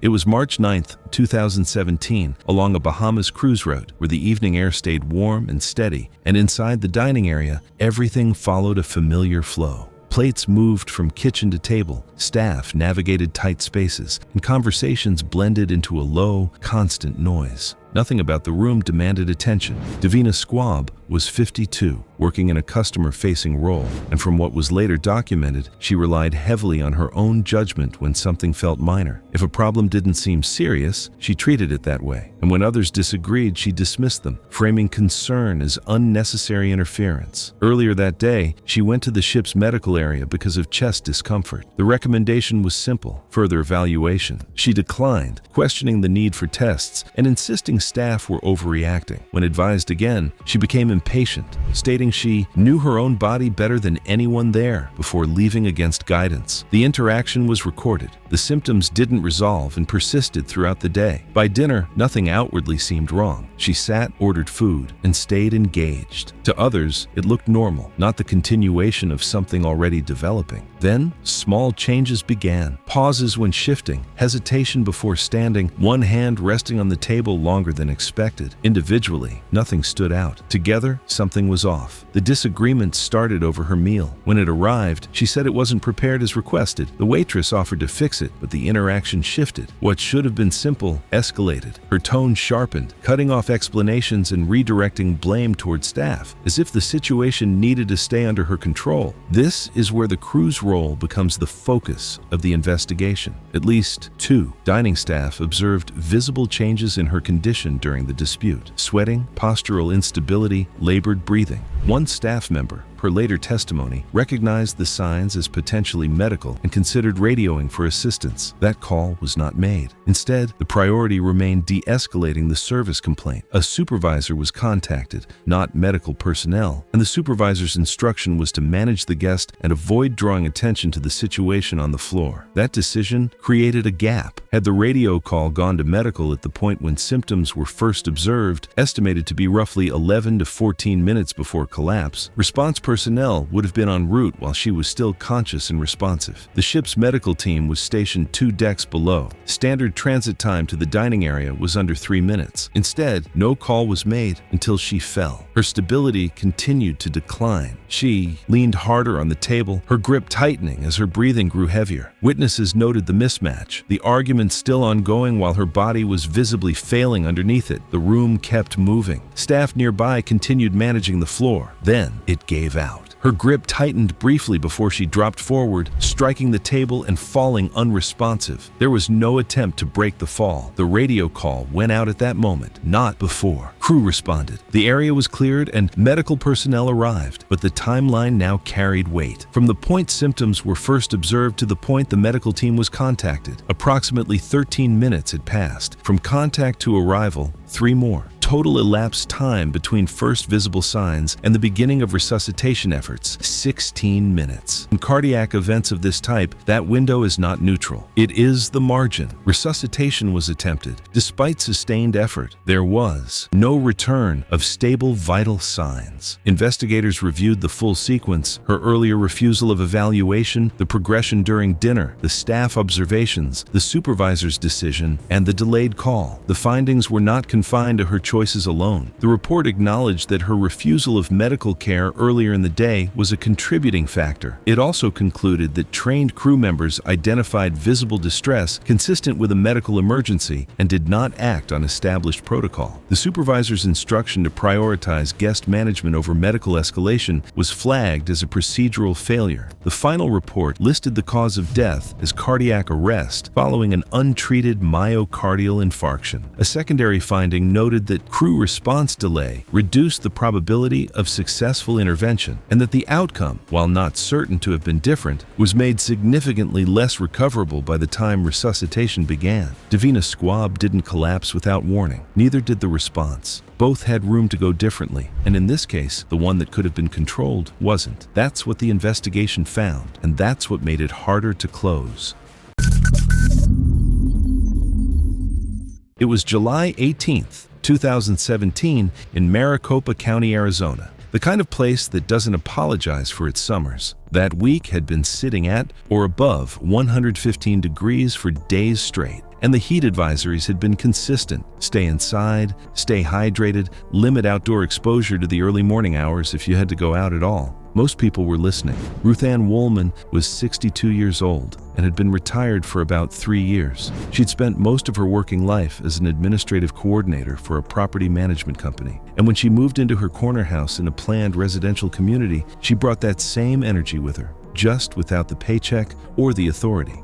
She had a clear sight line to 3 different streets from her front window, and she treated that view like a post. For 8 years, she'd been the self-appointed compliance officer for her homeowners association, measuring tape in her bag at all times, camera always charged, notebook always open. The HOA had a formal inspection process, scheduled walkthroughs, documented procedures, a committee that handled findings. Ruth Ann had been part of that committee for years, but by 2017, the other members had quietly started routing things around her after a series of complaints that went nowhere, and a few that had actually created legal headaches for the association. She hadn't been formally removed. She'd just been sidelined, and she knew it. That's the part I think matters here. What happened on July 18th wasn't random. It was a response to being told in so many ways that her input wasn't needed anymore. Earlier that week, a neighbor 2 doors down had submitted a self-reported lawn measurement to the HOA that Ruth Ann believed was inaccurate. She'd raised it with the committee. They reviewed it and closed it without action. That was apparently the last straw. On the morning of July 18th at just after 8 a.m., Ruth Ann left her house with her measuring tape, her clipboard, and her camera. The temperature was already pushing 97 degrees. She had told a neighbor the evening before that she was going to do a full street-by-street inspection herself since nobody else was going to do it right. The neighbor told her to wait until it cooled down. Ruth Ann said she'd be fine. She wasn't fine. She was out there for close to 4 hours. Neighbors saw her working her way down the block, crouching to measure grass height, photographing driveways, writing in her notebook. Multiple people came outside to check on her. One brought out a bottle of water. Another asked her to come in and sit in the air conditioning for a few minutes. She turned all of it down. By late morning, the temperature had crossed 112 degrees. Witnesses said she had slowed considerably. She was stopping more often, standing still with her hand on her knee, taking longer between properties. One neighbor who watched from her window said Ruth Ann looked like she was moving through something thick. She kept going. At approximately 12:20 p.m., a resident on the far end of the street found Ruth Ann on the ground in front of his mailbox. She was unresponsive. He called for emergency help immediately and stayed with her until responders arrived. Her skin was dry, which, in that kind of heat, is actually a bad sign. It means the body has stopped sweating, which means it's stopped trying to cool itself down. Responders worked on her at the scene. Her core temperature was recorded at 107 degrees. She did not recover. The medical examiner listed the cause of death as hyperthermia with severe dehydration as a contributing factor. Prolonged physical exertion in extreme heat without fluid intake. Her clipboard was recovered at the scene, still in her hand. The notes on it covered 11 properties. Of those 11, not a single one was actually in violation of HOA guidelines. The measurements she'd recorded were all within limits. No fault was assigned to any other party. Multiple witnesses confirmed that assistance had been offered and refused. The case was closed as an accidental death. The HOA formally suspended all non-emergency outdoor inspections during heat advisory periods in the weeks that followed. It was December 9th, 2016, on the southeast side of Indianapolis, Indiana. This is a quiet residential part of the city. Two-story rental homes, narrow driveways, kind of neighborhood where people mostly keep to themselves and mind their own business. Most nights here are uneventful. This one was not. Carol Metzger was 58 years old and retired, formerly a school secretary for over 2 decades. She lived alone in a 2-story rental home and spent most of her evenings in her living room recliner watching television. She rarely left the house during winter months and had very little interaction with her neighbors. What she did have was an extraordinary amount of energy directed toward keeping people out of her space. In 2 years as a tenant, she had submitted 3 formal maintenance refusal notices to her landlord over what she described as privacy violations. She cited lease language she did not fully understand, used legal threat language in everyday conversations, and had a documented history of blocking every scheduled maintenance visit her landlord attempted.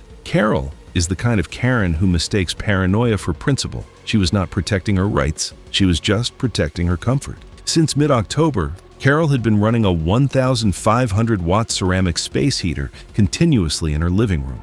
The heater sat on the floor approximately 8 inches from floor-length polyester curtains. The safety label on the heater itself specified a minimum 3-foot clearance from any flammable material. Carol was operating it at less than 1 foot. In early November, her landlord received a concern from a neighboring tenant who had seen the heater running near the curtains through Carol's front window. The landlord scheduled a routine safety inspection with 48 hours written notice, permitted under the lease and consistent with Indiana state law, which allows landlord entry for safety inspections with proper notice. Carol taped a handwritten refusal note to her front door and did not answer when the maintenance worker knocked. 2 weeks later, the same maintenance worker doing exterior gutter work spotted faint scorch discoloration on the baseboard visible through Carol's front window and reported it immediately. The landlord called Carol directly. Carol told him the heater was her personal property, that he had no legal right to inspect anything she owned, and that she would contact a tenants' rights organization if he continued. The landlord sent a second formal written notice citing the safety access clause in the lease. Carol called a tenant hotline. The representative confirmed the landlord was within his legal rights under Indiana state law. Carol told the representative he was harassing her and hung up. She then blocked the follow-up inspection by leaving a note claiming she had retained legal counsel, which she had not done. In the first week of December, a next-door neighbor knocked on Carol's door and mentioned she had been smelling something like burning plastic through their shared interior wall for 2 days. Carol told her it was from cooking, stepped back inside, and closed the door. At this point, 3 separate people had flagged the same problem, and Carol had dismissed every single one of them. That evening, Carol fell asleep in her recliner at approximately 10:45 p.m. with the television on and the heater running at full power. During the day, the curtains had shifted to within approximately 4 inches of the heater's front grille. At approximately 1:30 a.m., the lower hem of the polyester curtain ignited from sustained radiant heat exposure. Polyester has a relatively low ignition threshold and burns rapidly once lit, producing dense black smoke almost immediately. The fire climbed the curtain to the rod within 90 seconds and spread laterally to the adjacent wall. Carol's smoke detector, located in the hallway approximately 18 feet from the living room, activated at around 1:34 a.m. A neighbor across the street saw the orange glow through Carol's front window at approximately 1:36 a.m. and called 911. The neighbor sharing the interior wall woke to her own smoke detector activating as smoke began to seep through the shared wall, exited through her back door, and knocked on Carol's front door twice before smoke at ground level forced her back. Carol did not respond. Firefighters made entry at approximately 1:52 a.m., a typical response time for a residential fire call. Carol was found in her recliner, consistent with having been incapacitated by smoke before she could wake. She was pronounced dead at the scene from smoke inhalation. The smoke damage from the fire extended into the unit directly above. Rented by a college student in his first apartment, he was displaced for several weeks during final exam season. The space heater was recovered intact from the burn origin point. The landlord's 2 formal written inspection notices were found in Carol's kitchen, still in their unopened envelopes. She never even opened them, and I genuinely wonder if things would have ended differently if she had. It was August 3rd, 2016, in Gatlinburg, Tennessee, where a zipline course ran across a wooded hillside just outside the main tourist strip. From a distance, everything looked controlled. Staff at each platform, riders sent one at a time, but the entire system depended on one thing. Every connection had to be checked correctly. Just before her turn, Karen Doyle, 44, stood near the front of the platform. She worked in real estate, a job built on negotiation and control, and that mindset carried into small moments like this. Years earlier, she had spent time at an indoor climbing gym. Not recently, but enough to feel familiar with harnesses and gear. And I've seen that pattern before. Just enough experience to feel like you already understand the system, which is usually where people start skipping parts that matter most. The setup was straightforward. The harness secured around the waist and legs, with a reinforced front loop designed to hold full body weight. That was the only correct attachment point for the carabiner connected to the zipline trolley. There were also side gear loops, which looked similar but were thinner and more flexible, meant to carry small items, not a person. If you weren't paying close attention, they could look close enough to pass. As the guide moved down the line, each rider received the same hands-on check, physically confirming the carabiner was clipped to the correct loop before allowing them forward. When the guide reached Karen, they leaned in to inspect her connection point. She stopped them mid-check. She told them she had already clipped it and gestured toward the carabiner, keeping her hand close to it. The guide explained they still needed to verify it physically. She didn't step aside. Instead, she shifted her body just enough to keep the front of the harness out of reach, repeating that it was already set. At the same time, the platform behind her was filling. The line tightened. The next group was already being staged, and another guide called out to keep dispatch moving. There was a brief pause. From the guide's position, the carabiner was visible and appeared attached. With pressure building to move the line, the check was treated as already completed. From the outside, everything still looked correct. The harness was on properly, the carabiner appeared clipped, and nothing stood out, but it was attached to the wrong point. Instead of the reinforced front loop, the carabiner had been clipped into a side gear loop that wasn't designed to support body weight. When her turn came, she stepped forward to the edge of the platform. The cable stretched out ahead, sloping downward toward the next station, with trees and uneven ground below. She leaned forward and stepped off, and for a fraction of a second, everything felt normal. Then the load transferred. The gear loop tore instantly under her full weight. There was no warning, no stretching, just immediate failure. The system did exactly what it was supposed to do, but the load was placed on a point that couldn't handle it. Instead of gliding forward, she dropped down the slope below the platform. The fall carried her roughly 50 to 60 feet through branches, rock, and uneven terrain. Her body struck multiple surfaces on the way down, altering her path but not reducing the force of impact. People on the platform heard the tear before they understood what had happened, followed by sudden movement below the tree line. When they looked back, the line above was already swinging empty. And this is what got me when I was going through the reports on this. Nothing starts as a big mistake. It's always something small. The kind of thing that probably happens all the time without consequences. But in this case, that one step was the whole system. Once it's skipped, everything after it just plays out exactly as designed. Staff responded immediately, moving down the slope as quickly as the terrain allowed, while emergency services were called. It took several minutes to reach her due to dense vegetation and uneven ground. By the time responders arrived, the injuries were already severe. Multiple blunt force trauma consistent with a high fall. She was transported, but did not survive. The investigation focused on the harness and connection point. The torn gear loop was recovered with the carabiner still attached, and the harness showed no defects. Staff confirmed the safety check had been interrupted and not fully completed.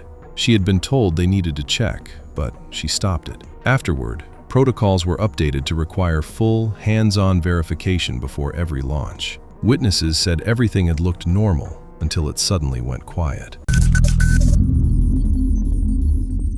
It was the evening of July 9th, 2017, in Charlotte, North Carolina. A warm Saturday, the kind where restaurants fill up early and stay busy well into the night. The commercial districts around the city were doing what they always did on a weekend, parking lots, filling up, people moving in and out of restaurants, the usual rhythm of a summer evening. Patrice Hendro was 38 years old. She worked in client relations at a mid-sized logistics company, a job that required her to be personable and composed when it counted. By most accounts, she could manage that at work. Outside of it, though, Patrice had a reputation among people who knew her for being loud, combative, and nearly impossible to reason with once she had made up her mind. She took a particular kind of offense at unsolicited opinions, especially in public. Friends described her as someone who treated outside input as a personal challenge rather than something worth considering. That kind of personality is one I come across a lot in these stories, and it never gets easier to understand. Dining out seemed to bring that side of her out more than most situations. She had strong opinions about food, considered herself knowledgeable, and did not appreciate anyone suggesting otherwise. By the summer of 2017, her reputation at several restaurants in her area was well established among staff. She had complained loudly on multiple occasions, sent dishes back repeatedly, and on at least one occasion had gotten into a heated exchange with a manager that ended with her demanding a full refund for a meal she had already finished. Going out to eat was, for Patrice, rarely a quiet experience for anyone around her. On the evening of July 9th, she arrived at the restaurant alone at around 7:15 and was seated at a table near the center of the dining room. She ordered a shellfish dish that included clams and mussels, a house specialty, some of which appeared improperly prepared. When the plate arrived, a woman seated at the adjacent table noticed something was off almost immediately. Several of the shells had not fully opened, which is commonly considered unsafe and a sign that the shellfish should be discarded. The woman also noticed an odor from the plate that concerned her. She leaned over and quietly mentioned her concern to Patrice, keeping it brief and low enough that only Patrice could hear. That consideration was not returned. Patrice's reaction was immediate and loud. She told the woman to mind her own business, made a point of looking her up and down, and announced to the surrounding tables that she did not need a stranger telling her how to eat. The woman tried once more, gently, and Patrice cut her off entirely. People at nearby tables had gone quiet by that point. Rather than flag the concern with staff or set the dish aside, Patrice picked up her fork and finished the entire plate. Witnesses later described it as deliberate, like she was proving something to the room. And honestly, that is the detail that stays with me. Not just that she ignored the warning, but that she made a performance out of ignoring it. She left the restaurant that evening without any immediate symptoms, which is how these situations typically go. Bacterial illness from contaminated shellfish does not show up right away. Within about 18 hours, Patrice began experiencing severe gastrointestinal symptoms consistent with bacterial infection from contaminated shellfish. She did not seek any kind of medical attention at that stage, which was consistent with how she handled most things. By the following day, her condition had gotten considerably worse. She was running a high fever and was visibly declining. A family member who came to check on her made the call for help on the third day. By that point, there was little that could be done. Patrice Hendro died on July 12, 2017. The cause of death was septic shock, resulting from a severe bacterial infection that had progressed into the bloodstream, consistent with contaminated shellfish, which can become life-threatening in certain cases. The woman who had tried to warn her was identified and gave a statement to authorities. Two other diners who had been seated nearby corroborated her account. The restaurant underwent inspection and review by local health authorities following the incident. The case was closed shortly after.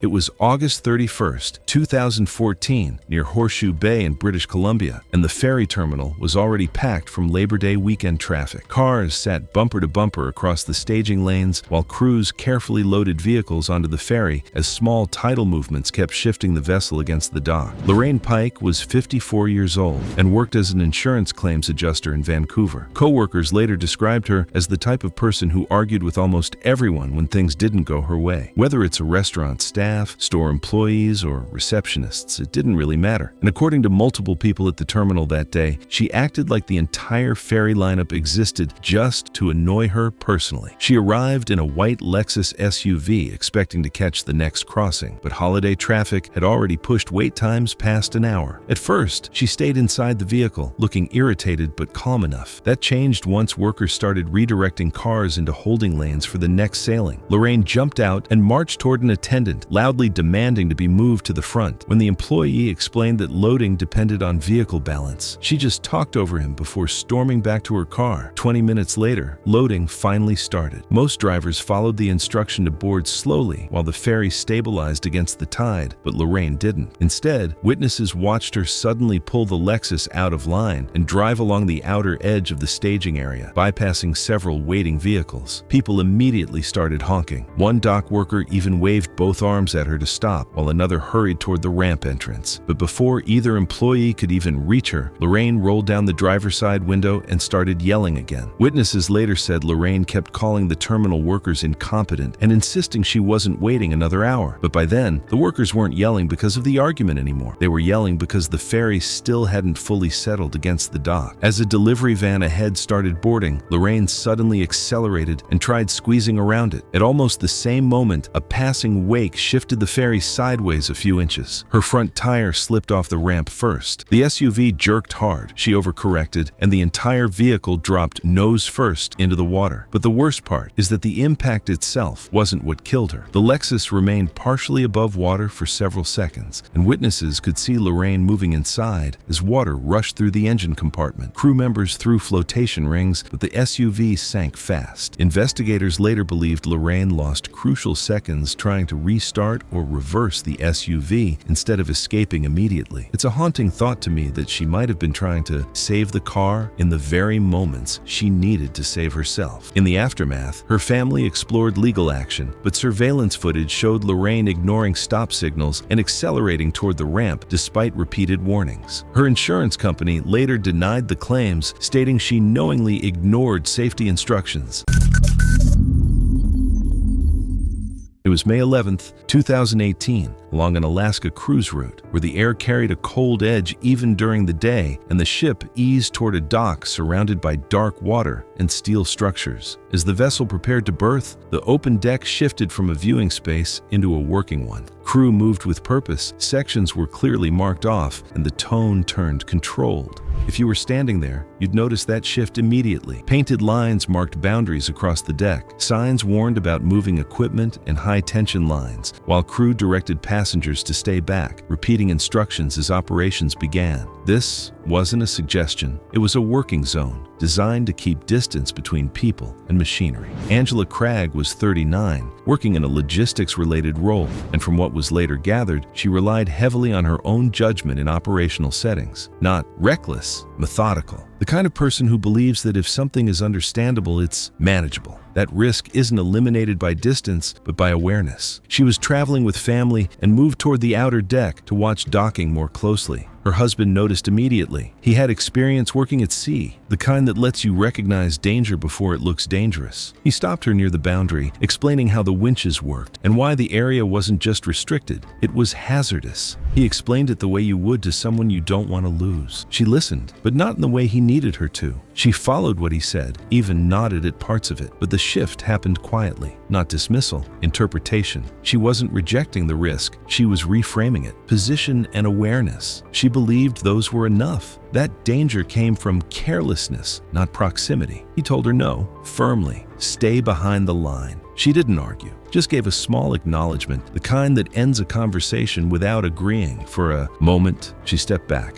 enough to make it look settled. Then their daughter needed attention in the room. Her husband hesitated, looked at her once more, and left. The second he was gone, she moved forward again, not to break a rule, but because she believed she understood the system well enough to stand closer to it. Mooring operations were already underway. Thick lines stretched from ship to dock under heavy tension, controlled by powered winches feeding onto rotating drums. Angela positioned herself within a few feet of the machinery, inside an area already marked off limits. What stands out is how normal everything looked. The motion is steady, controlled, almost slow, and that's exactly what makes it easy to misjudge. She had already decided the system was predictable, and that predictability meant safety. The sequence is clear. The winch engaged, pulling the line under load as the drum rotated steadily. The tension in that system was far beyond what a person could resist. Angela remained within range. At some point, a loose section of her clothing made contact with the moving mooring line just before it fed into the drum. From there, there's no delay. The line tightened, dragged the fabric forward, and as it wrapped onto the drum, it pulled her in, her arm following before she could react. Crew rushed to initiate the emergency stop, but the system didn't halt instantly. The drum continued briefly under load. That short delay was enough. By the time it stopped, she had sustained critical crushing injuries. The coroner's final report listed the cause as fatal entanglement and crushing injuries after breaching a designated mooring hazard area. Angela Cragg didn't ignore something she didn't understand. She trusted that understanding too much. It was March 14th, 2016, in Clallam County, Washington. The kind of place where the tree line never really ends, and the ground stays damp even in the middle of summer. Most people out there have a quiet appreciation for the land, and honestly, I get it. Maria Fentress had something closer to an obsession. Maria was 41, married, with 2 teenagers still in the house. She worked part-time doing bookkeeping for a local contracting firm. Nothing glamorous, but steady. The job paid the bills. What really occupied her time, though, was everything she'd decided to put into her body and everything she'd decided to keep out of it. Organic produce, homemade everything, zero processed food. That part wasn't unusual for the area. Plenty of people out there lived the same way. But Maria had a specific target by late 2015, and that target was tap water. She was convinced, genuinely, deeply convinced, that municipal water was doing more harm than good. Overtreated, chemically loaded, unfit for human consumption. She'd bring it up at neighborhood gatherings, hand out printed articles, work it into conversations that had nothing to do with water in the first place. And look, I'm not here to tell anyone what to drink, but there's a difference between being cautious and being certain. What pushed her over the edge, and I mean that almost literally, was when she started treating her tap water crusade like a public service. She wasn't just changing her own habits anymore. She was on a mission to convert people. Printed handouts at the grocery store, unsolicited water quality, lectures at school pickup.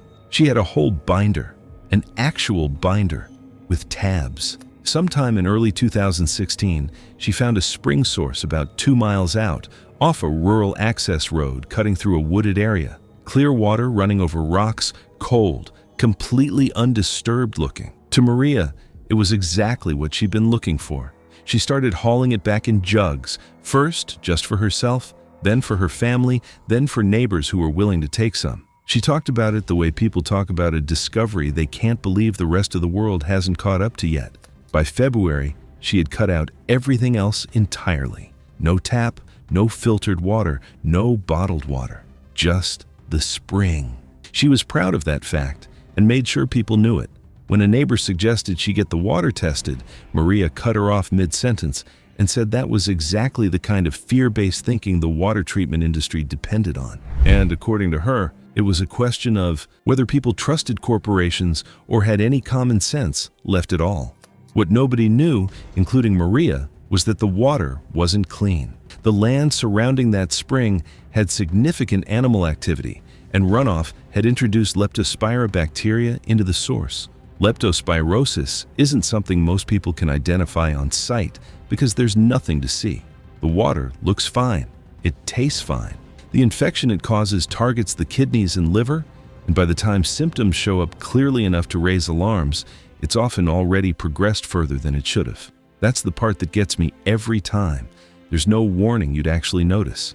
The first signs appeared in early March. Fever, body aches, fatigue. Maria told people it was just something going around, which, honestly, makes sense. Those early symptoms don't point anywhere specific. A lot of people would have assumed the same thing and waited it out, but by the second week her skin had yellowed, noticeably. She was exhausted in a way that sleep wasn't fixing. Her lower back had started hurting in a way she couldn't explain away. She showed up to a neighborhood meeting on March 12th, 2 days before she died. People there described her as visibly off, pale, moving slowly, not engaging the way she usually did. Someone asked if she was feeling okay. She said she was fine, a little too sharply, and steered the conversation back to the water, asking if anyone had actually looked at what they were drinking lately, or if they just trusted whatever came out of the tap. She'd brought a jug of it to share. Nobody took any. And I don't know if that detail is sad or just haunting, but it stuck with me. She collapsed at home on the morning of March 14th. The county medical examiner confirmed leptospirosis, kidney and liver failure, caused by prolonged exposure to the contaminated spring she'd been drinking from exclusively for weeks. The source was tested shortly after and came back positive for the bacteria. It had been there the whole time. Every trip out to that access road, every jug she filled, every neighbor she tried to convince. No third-party fault was found. The spring had no owner.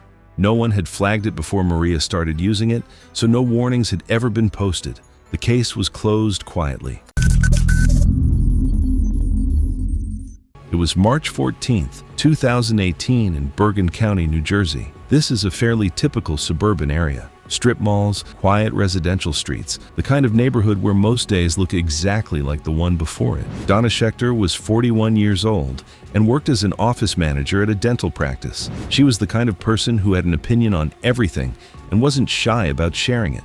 If something cost more than she thought it should, she said so. If a professional told her something she didn't want to hear, she found a way to dismiss it. Her co-workers knew her as opinionated and difficult to reason with once she had made up her mind. Donna is what I would call a self-appointed expert Karen, the type who has done 20 minutes of online research and now knows more than the person with the medical license. In early 2018, Donna visited her licensed dermatologist for a routine appointment. The dermatologist noticed early volume loss in her cheeks, a completely normal cosmetic concern for a woman in her early 40s, and referred her to a certified injector for hyaluronic acid fillers. The quoted price was $600 per syringe. Donna immediately decided this was a scam. She accused her dermatologist of upselling and left without booking anything. She went home, opened Facebook, and started looking for a cheaper option. She found one, an esthetician advertising filler sessions out of her home for $180. No credentials listed,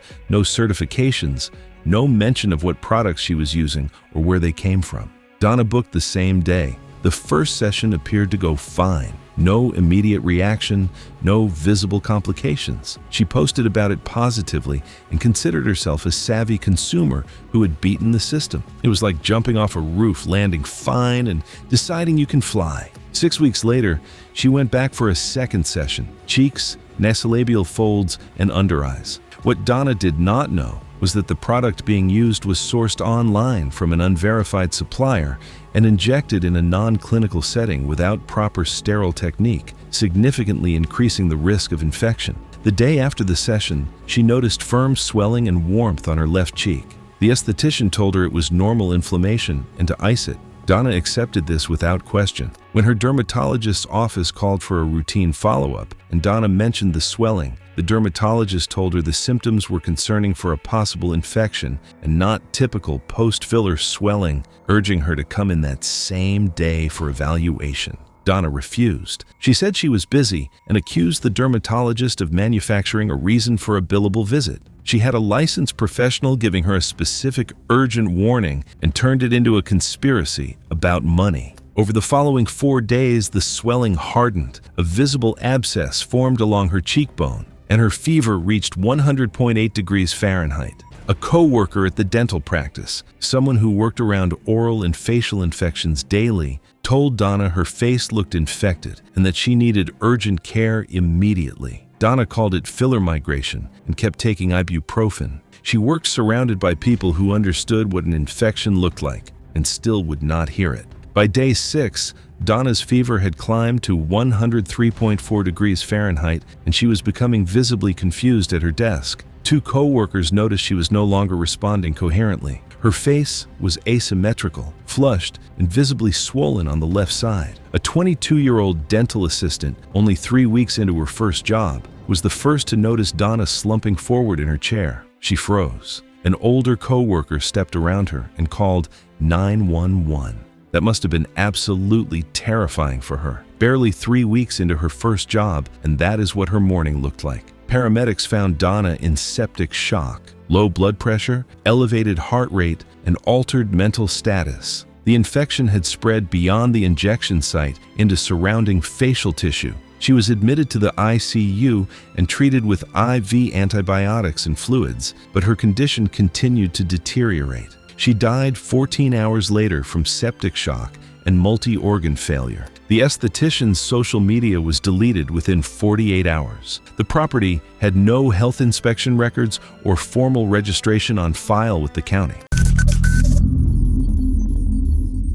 It was the night of October 4th, 2017, in Memphis, Tennessee. A Wednesday, quiet for the most part, the kind of weeknight where most people had already settled in for the evening. The commercial area on the south side of the city was mostly empty by that hour, a stretch of parking lots and low-rise retail buildings with only scattered foot traffic. Trina Offutt was 41 years old. She worked part-time at a shipping and packaging store on the east side of Memphis and lived alone in a rental house about 2 miles from where this incident took place. People who knew Trina described her as someone who held on to grievances longer than most and had a pattern of acting on them in ways that other people found alarming. She had a history of property disputes with neighbors that had escalated on more than one occasion, and there had been at least 2 prior incidents where she had been identified as the person responsible for damage to vehicles belonging to people she had conflicts with. She had also been removed from a local community meeting the year prior after refusing to stop speaking over other attendees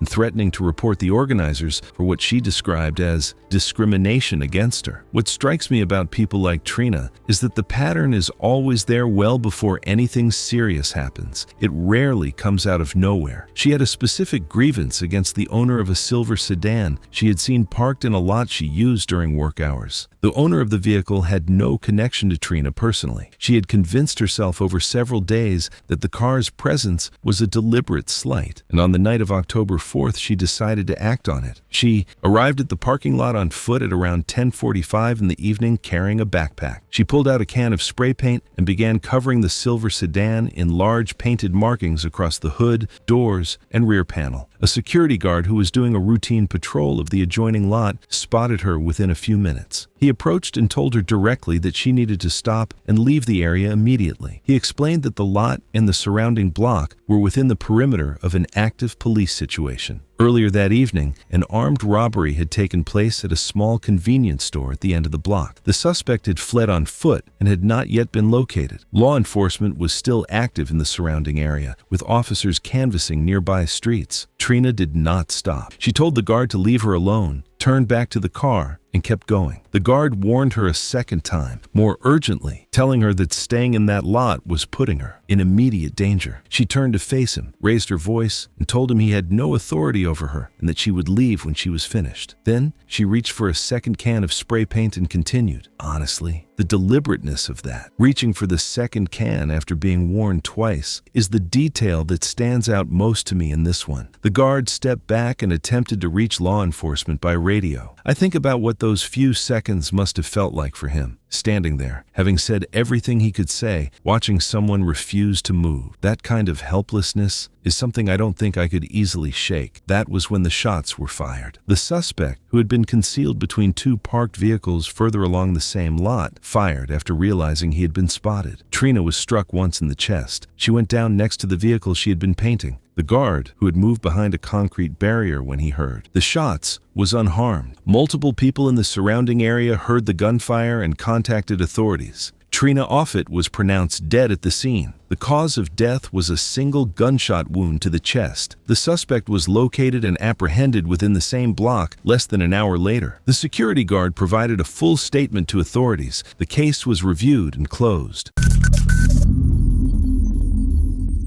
It was May 29th, 2014, in Orlando, Florida, and the water park was already at full capacity, with lines packed tightly across every attraction. From the outside, the large funnel-style slide looked smooth and controlled, with riders entering at steady intervals. But inside, the system depended on balance, timing, and uninterrupted flow to function safely. At the front of the line, Sharon Pike, 46, had already spent hours in the heat. She worked in sales, where she was used to pushing through delays instead of waiting. She came with her sister's family to take a break from work, but by then, the waiting was already getting to her. The ride used 2-person inflatable tubes as part of its design. The combined weight kept the raft stable through the enclosed sections. At the gate, attendants stopped her and told her she needed a second rider before dispatch. She didn't step back. She told them she didn't want to wait and that she'd just go alone. The attendant repeated it. 2 riders only. There was a pause. The line behind her tightened, people shifting forward, and another group was already being staged. She stayed at the gate instead of moving aside, holding her position. A second attendant stepped in, trying to pair her quickly with another rider, but she waved it off and kept her hands on the tube, already angled toward the entry. And this is where it shifts, because the warning wasn't missed. It was given clearly, twice. When the gate opened for the next dispatch, she moved forward with it before the staff could stop her, entering the slide alone. Seconds later, the next raft entered and collided with her at speed. That single impact was enough to cause fatal injuries inside the confined section. At first, everything appeared normal. The raft dropped into the enclosed section and the water pulled it forward. But almost immediately, the missing weight changed how it responded to the current. Within seconds, it began to wobble. As it moved through the first curve, the front lifted slightly while the rear dipped, shifting the center of gravity. That shift caused the raft to rotate off-center, placing it at an angle against the flow. And this is where everything starts to come apart. The raft tipped, and she was thrown partially out, losing her seated position as the water carried both her and the tube forward. Instead of staying aligned with the current, her body turned sideways as she entered the next curve. Her speed dropped. The water kept pushing, but she was no longer moving with it. She wasn't fully pinned, but she wasn't clear either, caught in a position that disrupted the flow just enough to slow her down. Seconds later, the next raft was released. The rider behind had no warning. No visibility inside the enclosed section. No way to stop. The raft caught up and collided with her at speed.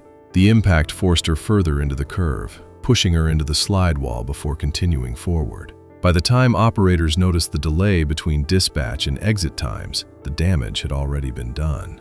And this is the part people don't think about. The ride doesn't recognize something like this right away. It keeps running until someone stops it. Operators initiated a manual shutdown after noticing irregular timing and reports from riders exiting the slide. Staff entered through an access point and located her inside the enclosed section. She was unresponsive. Emergency responders arrived shortly after, but the injuries were already severe. The medical examiner later confirmed the cause of death as blunt force trauma, consistent with a high-speed impact inside the slide. The investigation confirmed the sequence. A single rider entered a two-person raft, leading to instability, partial ejection, loss of alignment, and a collision with the following rider. No mechanical failure was found. The system operated as designed. What stands out is how normal it begins. I've seen people ignore small ride rules like this all the time, assuming nothing serious will happen, and most of the time, nothing does, until one time it does.